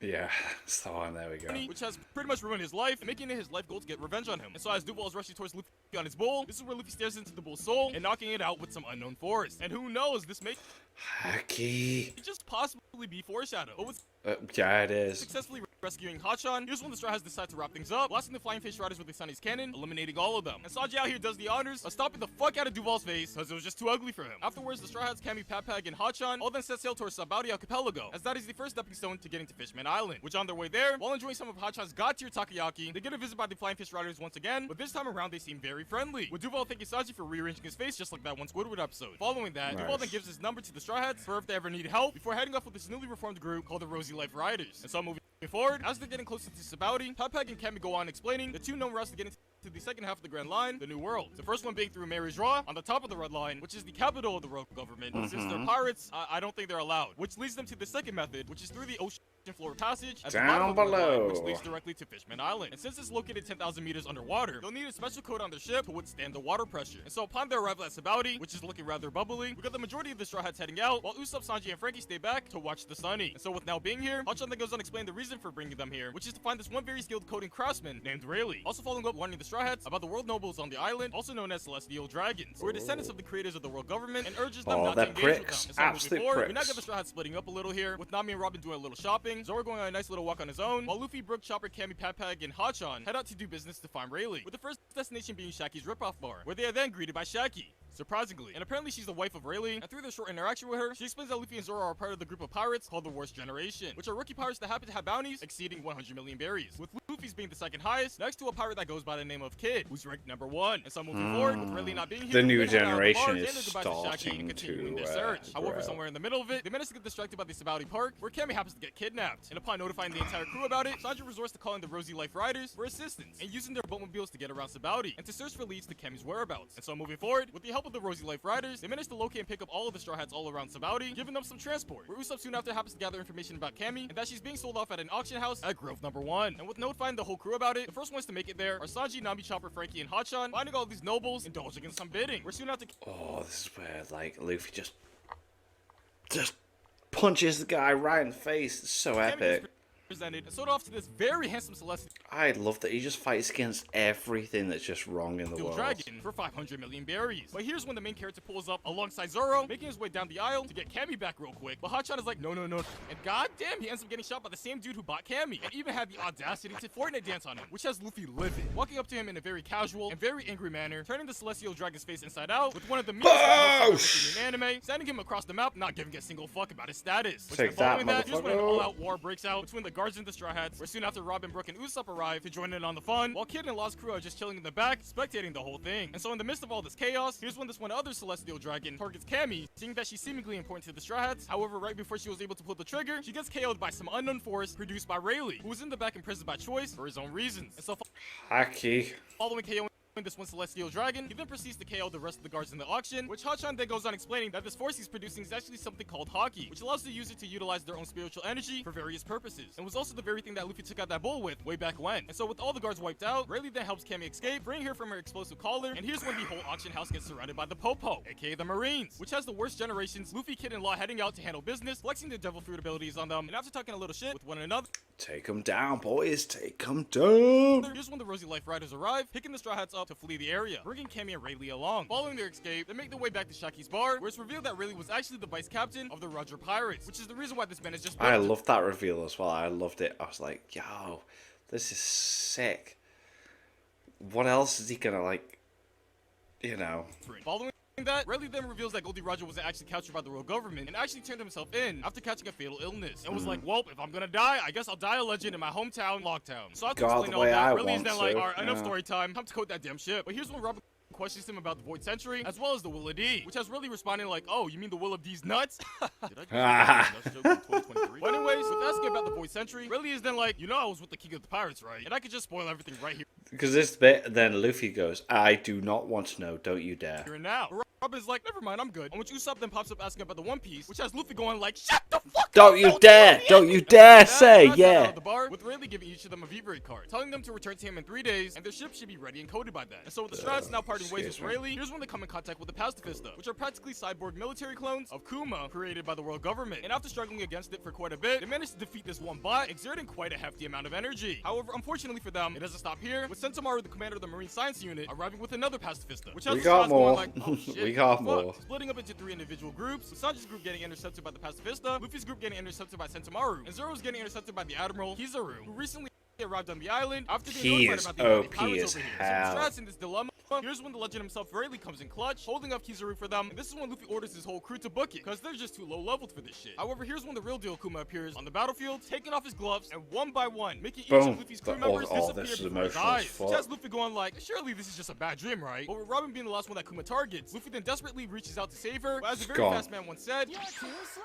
So with his whole entire crew wiped out, and a You're race too to slow, distance, here's when Jesus Kuma's like, Christ. "You done crying?" Before banishing Luffy into the Shadow Realm to join his friends. And damn, what now? We just lost all our main characters. This oh, is would you look at mad. that? Luffy is over here flying through the sky, having him come to the conclusion that his crewmates didn't actually disappear and have been propelled into the sky just like him, which after all this thinking, this causes him to get hungry and pass out. And so moving forward, following Luffy's very long flight, he finally plops down at his destination, Amazon Lily. But right off the bat, he goes and hunts for some food, where he then encounters these shrooms, and is like, yo, these seem edible. And upon consuming them, this causes him to absolutely black out, where soon after the residents living here find him, bringing him back to their town to treat him. However, upon further inspection, they find that Luffy is of the opposite sex, after yanking on his Gumma Gumma no Pee-Pee, which brings massive shock to all of them, because this island is strictly inhabited by the female warrior tribe known as the What Kuja. is this? This is not what we have. Wait, what? But upon being captured by the Kuja, Luffy is then put into this one cell, which is then like, yep, I'm out, making his grand escape and grabbing one of the members in the process before heading off into this one forest area. Here they then have a nice little conversation, bringing up the topic of pirates, which Marguerite brings up that the Empress of this island is also a pirate like Luffy, known as the Snake Princess and Pirate Empress, Boa Hancock. Which Yeah, she's one of the 7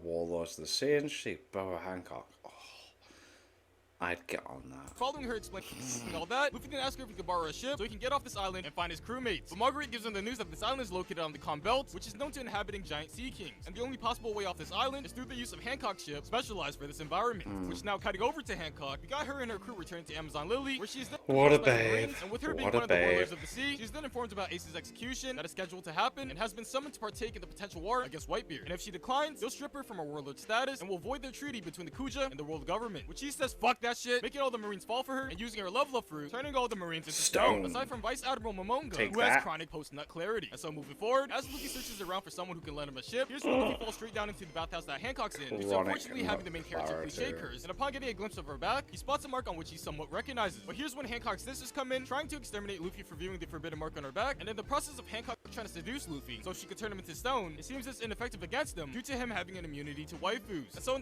He just doesn't care. Like, that's one of the things about him. He's just so, I want life. I want to live. I want to do anything and everything that we as people take as big things. He's just like, whatever. I'm jealous. the process of Luffy trying to escape the situation, he still manages to get caught and brought to the arena for a public execution. But before it begins, here are one of the girls that helps Luffy onto the island appear, confessing to their sins and begging on their knees for Hancock's forgiveness. But it seems their talk no juicy was just not strong enough and get their asses turned into stone statues, which results in Luffy getting very angry, taking on this one large panther. He's like, it's my fault. With Hancock's devil fruit being ineffective on Luffy, she then sends out 2 of her sisters onto the battlefield, transforming into 2 snakes with breasticles. And in the process of them trying to execute a team attack on Luffy, one of the sisters catches the other one on fire, burning her clothes and revealing the mark on her back identical to Hancock.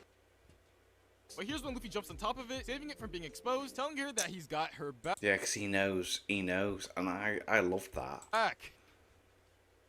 Literally.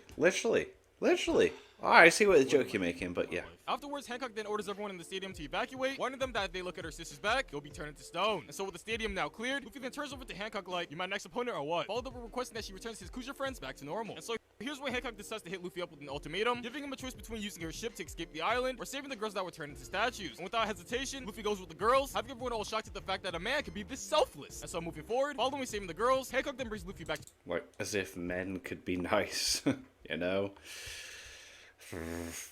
That's why we're single. To her palace, showing off her mark to him since he previously mentioned that he recognized it. And upon looking deeply into it, he tells her that it's a bit different to the mark he saw on his buddy Hotchan. And so with that, here's when Elder Nyan enters the room, revealing to Hancock about Luffy's assault on the Celestial Dragon. And with hearing this, she then gets emotional at the fact that people are actually putting their lives on the line to challenge the Celestial Dragons, instantly gaining the trust of Luffy. Following this, Hancock then reveals to Luffy, like his friend Hotchan, the mark on her and her sister's back is the emblem of the Celestial Dragons, and they managed to brand every one of the slaves with it to mark their property. And so following this, she then decides to go over her life story, talking about how her and her sisters were sold off in an auction, and for 4 years endured nothing but pain. However, by some miracle, an adventurer by the name of Fisher Tiger came around one night, freeing all the slaves from the Holy Land. Dude, he did loads, man. Hancock and her sisters, by the way. And so with Tiger making an enemy out of the world government, he then forms a crew called the Sun Pirates, which mostly consisted of former fishermen slaves. And as a way to liberate them from their quote-unquote curse, every one of the members on the crew had the Celestial Dragon emblems branded over, giving them a new start. And so following Hancock's story, she then asks Luffy if he now looks down on her for being a former slave, on which he's like, "Are you on crack? I don't give a fuck." Followed up with telling her that he hates the Celestial Dragons. Why would he care? Hearing this response, it has Hancock opening her eyes like, "Oh my god, I fucking love you. Have my baby. Have my ship and take it anywhere you want." Which has Luffy going like hot diggity dog. And so moving forward, after guzzling down some food down his throat, here's when Luffy meets up with Elder Nyan, where he learns that Hancock is one of the 7 warlords and has been summoned to participate in the potential war against Whitebeard, with Ace scheduled to being publicly executed. Which has Luffy sipping his tea over here like, "Wait, hold up. I think that's my brother." Elder Nyan then follows up with telling him that the pirate Blackbeard has been promoted to being one of the warlords, following defeating and turning in Ace himself. And if Luffy wishes to save his brother, she tells him that he has 6 days from today to rescue him before he's cooked. And with the journey from here to so we are going to Marineford now. Let's go. That the Straw Hats agreed upon. Here's when Luffy does some complex math and figures out that he has no time to regret. Although no. We've got what's the prison? They've got the prison then. Marineford. So it's the I can't remember what it's called, but never mind.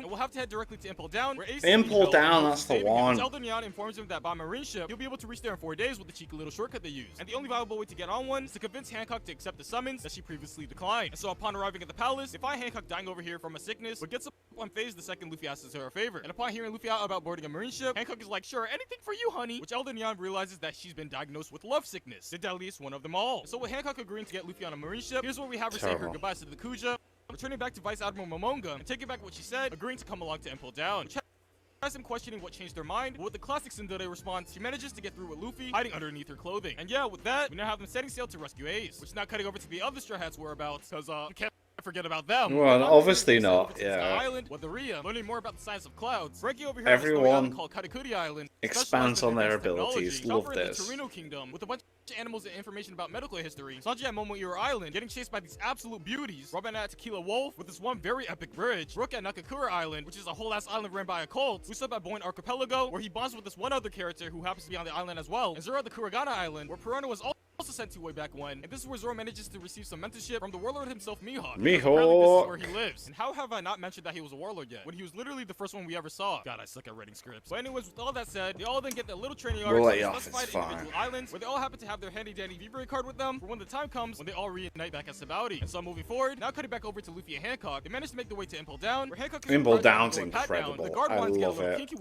I love the constant, I love how Impel Down has that moment where it's like, boom, and then it just constantly keeps going. Like, we're running, we're being hit by this other person, we're running. I've met this person, I've met Buggy, It's incredible. However, with some very clutch efforts, Luffy manages to get through undetected, giving his thanks to Hancock, making her bust before heading down level 1 of Impel Down, using Ace's V-Ray card as guidance. And with him casually making his way through level 1, here's when he then encounters Buggy, going like, "Long time no see." And then we keep going. Buggy noticing that Luffy has a piece of treasure that he's been searching for his whole life, he then agrees to guide him in return of gaining possession of it. So as they make their way towards the entrance of level 2, here's when Buggy explains the levels to Luffy, telling him the lower they go, the more severe the criminals get, and that Ace is said to be placed at the very bottom, where the most heinous ones are at. He then follows up with telling Luffy that he's only able to bring him down to level 4, as that is the furthest he has ever gone. And so with them getting through level 1's Crimson Hell, here's when they find this one Mario pipe, on which leads directly down to level 2. And with both of them falling straight down into it, they successfully make it to level 2, freeing some prisoners in the process, with Goldino being one of them, previously known as Mr. 3. Hell yeah!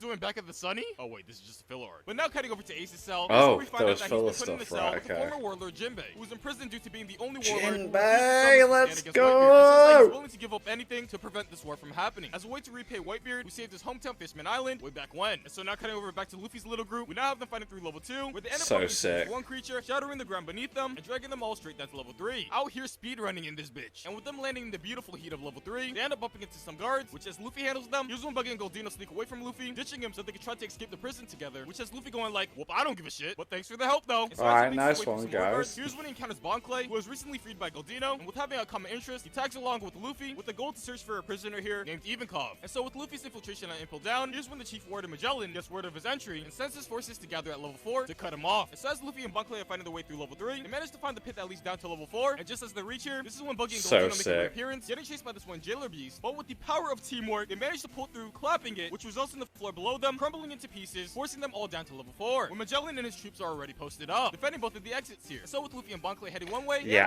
I feel like now looking at the time, there's no way. So we're gonna do Marineford. I think he's gonna do the whole up to the time skip.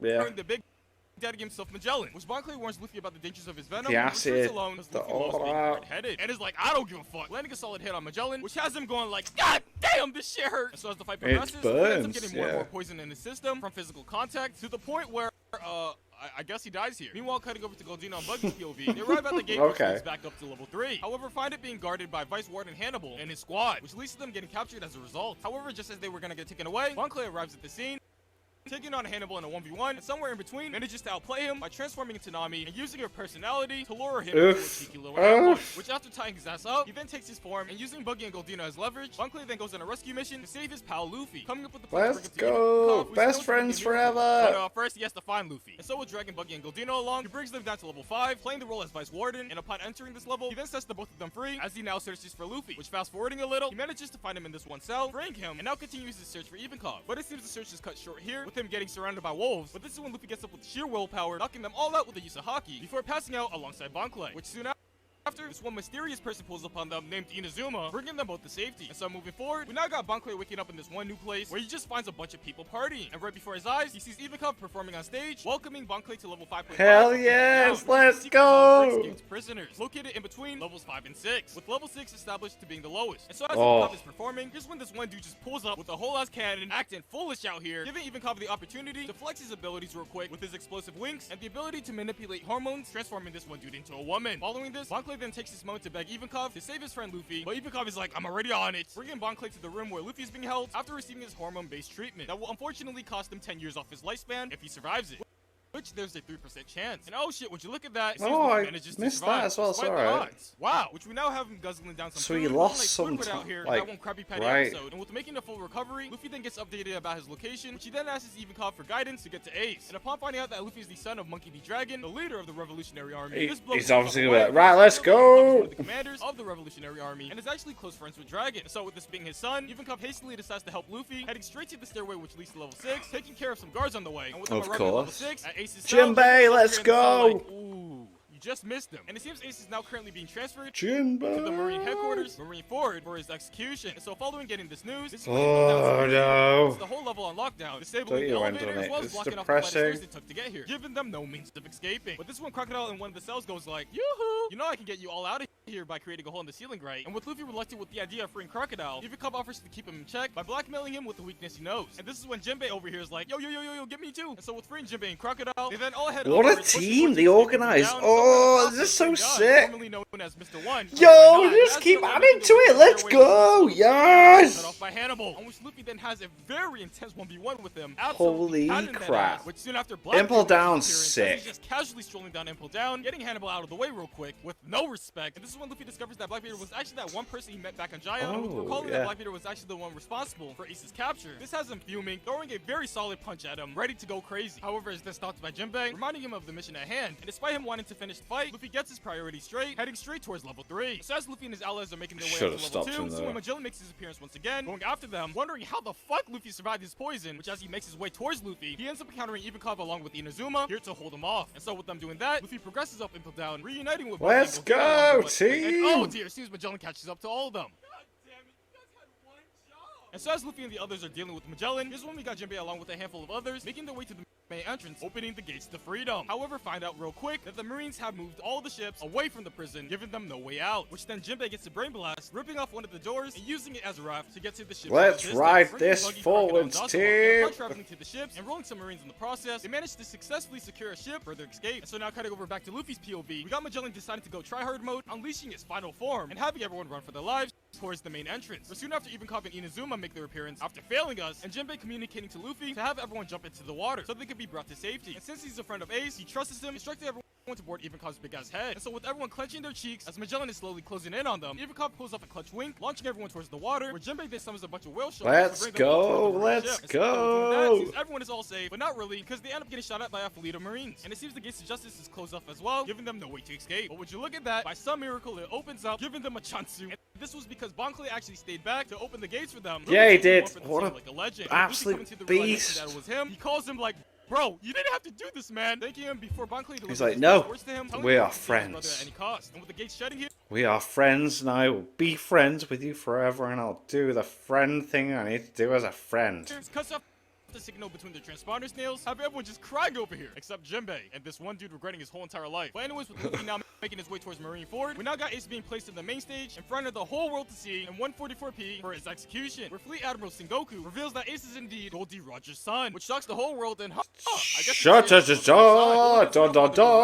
rejects him, claiming that Whitebeard is his only father, which we then have Garp over here thinking about this one flashback, with Ace's mother holding Ace in the womb for 20 months in order to deceive the Marines that Roger's bloodline has ended. And upon giving birth to Ace, this exhausts her to death, but before she passed, she entrusts Ace in Garp's care, on which he then brings him to his good friend Dodon back at Don Island, on which is also the same place he brings Luffy a few years after. And so now cutting back to the present, with Ace's execution being prepared, here's when a bunch of ships infiltrate the base, where soon after Whitebeard's ship makes an appearance called the Moby Dick, with Whitebeard himself stepping out, telling Ace, I got you, bro, shattering the air around him, and with his devil fruit ability, creating catastrophic damage with his quakes, which results in some tsunamis forming in the process. Mate, like, oh, this caused so much steps in, drama. Crashing in, and I guess this is where we just have an all-out war between the Marines and Whitebeard's allies, where we soon after have Little Oris Jr. arriving on the battlefield on the side of Whitebeard, who's actually the descendant of that one zombie that Luffy's shadow was put into back on Thriller Bark. And oh shit, it seems he ends up getting rolled here and collapsing, which as all of this is happening, we got Whitebeard over here just standing in the back, staring menacingly at the battlefield because he's motherfucking Whitebeard. And so moving forward, with all of this combat going on, this is when Luffy and the Impel Down prisoners arrive, raining from the sky, on which we then have Luffy yelling out Ace's name, with Ace yelling back Luffy's on some Naruto and Sasuke shit. And with that, Luffy is then like, it's go time, coming in contact with Whitebeard, making an agreement with one another not to get in each other's way. And so after hitting the fattest squad, Luffy then proceeds to head into the battlefield, with Jinbei and Impel accompanying him. And so moving slowly forward, as they are making their way to Ace, they come in contact with Moria and Kuma, who, believe it or not, is one of the founding members of the Revolutionary Army. And with them making their appearance, Jinbei then goes on taking on Moria, as Ivankov takes on Kuma, noticing that he's acting a bit different, on which the warlord himself, Doflamingo, appears, revealing that he's no longer himself and has been completely transformed into a human weapon of destruction for the world government, which has Ivankov going like, Nani? And so as Luffy pushes say what? He then gets into a little bit of a pickle against Smoker. However, this is when Hancock pulls up, saving him, as well as giving him the key to Ace's cuffs. And so with that, Luffy then progresses further towards Ace, let's go, we just got Whitebeard getting stabbed by one of his crewmates, named fucking Squard, telling Whitebeard that he knows his plot on sacrificing all his allies in order to save Ace, revealing that he got this information from Admiral Akainu, which has Whitebeard going like, you shithead, how could you fall for something like that? And with being accused why? Of thing, I love you all as children. Allowing his allies the choice to leave if they want, but they're all like, we're with you, daddy! All very much loyal to him, which has Squad reconsidering like, wait, did I fuck up? And with Whitebeard now injured, he decides to join the battlefield, because with his handicap, he now feels like the battle's a little bit more balanced. And so following his participation, this is when a bunch of pacifists spawn on the battlefield, being led by Sentamaru, destroying every pirate ship in sight, along with every pirate. But now cutting back over to Luffy, here's when the Marines activate the walls. This is the most epic part of But would you look at that, Little Oris Jr.'s body obstructs one of them from going up, having Luffy and the allied pirates charge towards the opening, and oh god, it seems everyone just gets rolled in the process, Luffy included. But just then, here's when Jinbei comes in clutch, yeeting Luffy over the walls into the Marineford Plaza, where he then comes face to face with 3 admirals. And god damn it, seems he gets absolutely rolled by Kizaru. Soon after, we then got Whitebeard and his forces making it into the plaza, with Whitebeard catching a very injured Luffy, leaving him in other people's care, because he don't got time for this shit. Now going up against Akainu, where they both display power levels above the gods. And so now cutting back over to Luffy, here's when he gets revived by Ivankov once again, after desperately begging him to squirt his hormones into him, which will probably result in him losing an additional 20 years of his Let's lifespan. go, come on. And so following that, we then got Luffy up and well, making his way towards Ace once again, where Kobe appears in front of him like, "Hey Luffy, you remember me?" Which has Luffy going like, "Get your bitch ass out of my face." And so Bam! over to Whitebeard, and Kobe's so, like, the progression, and with seeing the state that Whitebeard's in, Akainu is then like, "Well, I guess I gotta take advantage of the situation and fist you real quick," which then Sengoku orders all of his subordinates to jump Whitebeard, stabbing his balls and titties. However, of course, that wasn't enough to stop the legend, as he proceeds to carry on to save his son Ace. But oh god, it seems he's gonna get executed. But just as the blades are closing in on Ace, here's when Luffy releases a roar of hockey that could be felt all across Marineford. Go on, man! Save him! And stopping the execution. Do it! Dealt with here. Luffy then makes his way to the execution platform, with Whitebeard ordering his whole crew to back him up. And so as Luffy closes in on the platform, here's when Inazuma appears, creating a nice bridge for him to get up to it. Which everyone just jumps in, don't they? And it's if you want to just get through, you have to kill me first. And I mean, they go way back, and there's no way Luffy would. Oh shit! How could you hit Grandpapa like that? But anyways, with Luffy successfully making it to Ace, he then pulls out the key to his cuffs, on which unfortunately gets sniped by Kizaru, splitting it into two. But just as this happens, here's when Godino arrives, who disguises himself as an executioner. And with him making an appearance, here's when Sengoku pulls up on them in his giant Buddha form, attempting to Hulk smash Luffy, resulting in the entire platform crumbling underneath them. However, in the midst of this fall, Godino manages to clutch up, creating a wax key for Ace. And let's do it! Which has everyone out here celebrating, and Whitebeard ordering everyone to escape this island at any cost, intending to hold off the entire opposition on his own, so they could do so. Which this is when Ace gives his deepest and sincerest thanks to Whitebeard for everything before retreating with the rest. And as he's escaping, here's when Akainu decides to pull up to talk some shit, calling Whitebeard a loser, which has Ace going like, "Yo bro, too far, you can't be talking about that." Can't be doing that. Which they then proceed to clash with one another, having Ace taking a massive L. Which shortly after, here's when Akainu decides to switch targets to Luffy, who is distracted by his Vivere card, which has Ace jumping in, shielding him from the attack, getting turned into a whole ass donut. And this all could have been avoided if Ace didn't fall for the bait. How very silly of him. And so with Ace taking a massive L here, you have everyone around like, damn, to think Ace threw all our efforts out the window like that. Which with Ace in Luffy's arms, he then apologizes to Luffy for having him go through the trouble of saving him, followed up with giving a farewell speech, thanking everyone for caring about someone like him, and telling Luffy that he believes in him and achieving his goals, before passing away with a cheeky little smile on his face, having Garp over here like, "God damn it, you could have been a Marine just like me." And everyone around is like, damn. While Luffy is left over here in this absolutely destroyed state. And as 2017 Mo once said, and so with Luffy out of commission, here's when Jinbei grabs him and dips, so Luffy pulls up Akainu, making him feel real uncomfortable and turning his head into a pancake. However, it seems that attack wasn't enough, with Akainu getting right back up, fisting Whitebeard through the torso and melting his guts. So I guess you could say like father like son, huh? What is wrong with me? But anyways, following that, Whitebeard recovers from the attack almost unfazed, where he then soon after answers back with his own juicy attack, destroying Akainu along with the entirety of Marineford, cause he's him. Soon after that, here's when the Blackbeard pirates arrive, with Whitebeard determined to avenge his two sons, attempting to take out Blackbeard himself despite his current state. But like a coward, Blackbeard has his whole crew jump Whitebeard, getting the upper hand on him, and as he's dying, he then mentions a treasure, assuring that someone will find it, and once that happens, the whole world will turn upside down. Which he then follows up, taking a deep inhale, announcing to the world, One Piece is real! The One Piece! The One Piece is real! There we go.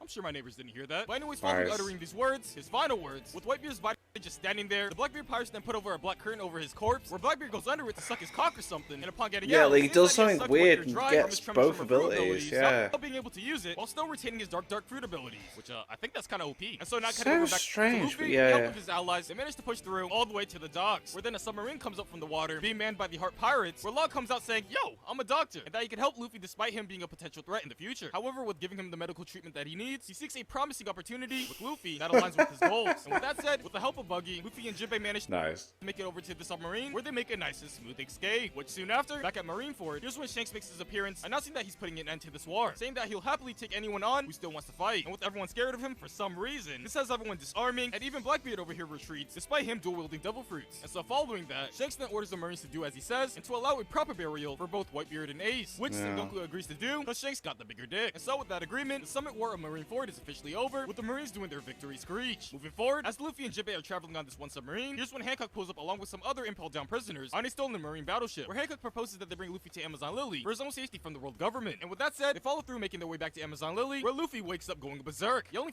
for Ace, causing mass destruction left and right, which has Jinbei going like, "Luffy, your bro's gone," which eventually starts sinking in for Luffy, bringing us to this Yeah, but you're not going to be happy about it, are you? You're not exactly going to be like, "Oh, yay, my brother's dead." Like that, get it. Back of his childhood with him and his foster family, the Dudon family, at Dawn Island, where he meets Ace and eventually this one kid named Sabo, who reveals to them that he is indeed a noble, but resists the lifestyle so much that he decided to run away from home, which after some time, all three of them form a very close bond, becoming brothers, which moving forward in this flashback, Sabo happens to get caught by his father and dragged back home, which brings him to the conclusion that he can never be free if he stays here in the Goa Kingdom, and decides to leave the island on his little boat. However, on his way out, he comes face to face with this one celestial dragon ship that fires at him for fun, and oh god, I don't think he survived that. And so following this, Luffy and Ace happen to get the news about Sabo's death, leaving them in absolute despair, which the following morning, here's when a letter from Sabo comes in, addressed to Ace, telling him to take care of Luffy, which following that, Ace and Luffy then get together, where Ace discusses about sailing the seas and becoming a pirate, which after a nice 7-year training arc, Ace reaches the age of 17, setting sail to fulfill his dreams, and fast forwarding 3 more years, Luffy reaches the age of 17, and like Ace, heads out becoming a pirate, saying his goodbyes to Dudon and the people of Dawn Island, which on his way out, Luffy manages to avenge Shanks' arm, clapping that one sea monster that ate it, and man, dude, they just grow up too fast. And you see the reason why Luffy and Ace left at the age of 17 is because Sabo previously mentioned at the age of 18, that's the age he would officially become a noble. And to defy that fate, he intended on sailing a year before that happened. And so with Ace and Luffy doing this, it's kind of poetic in that matter. And so now cutting back to the present, we still got Luffy agonizing over here, doubting himself on becoming the king of pirates, as well as beating himself up over Ace's death, which has Jinbei going like,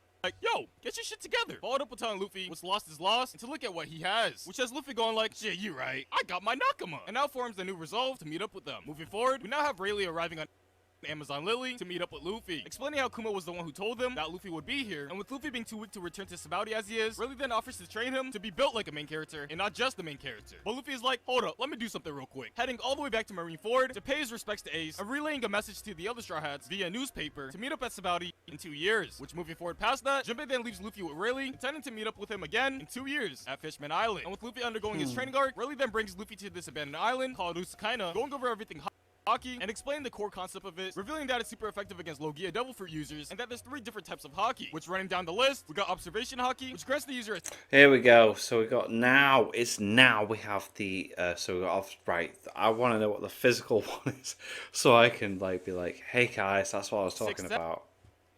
Armament Haki, which grants Armament Haki, that's the one. Right, Sam. Strong armored protection. Boom. And Conqueror's Haki, which is the rarest of them all, and literally the only one you have to be genetically born with, as 1 in several million people possess this ability, which surprisingly Luffy has it, as well as Rayleigh. And pretty much what Conqueror's Haki allows the user to do is exert their own willpower over their opponent. Just knock everyone out. So yeah, with Luffy starting his training arc, he then puts down his straw hat in this nice and safe spot, which did you know this hat originally belonged to the infamous pirate Goldie Roger? The more you know. And so following the 2-year period, we now got Luffy a brand new stronger man, ready to head back to Sabaody to reunite with his crew, which it seems they all happen to make it over here.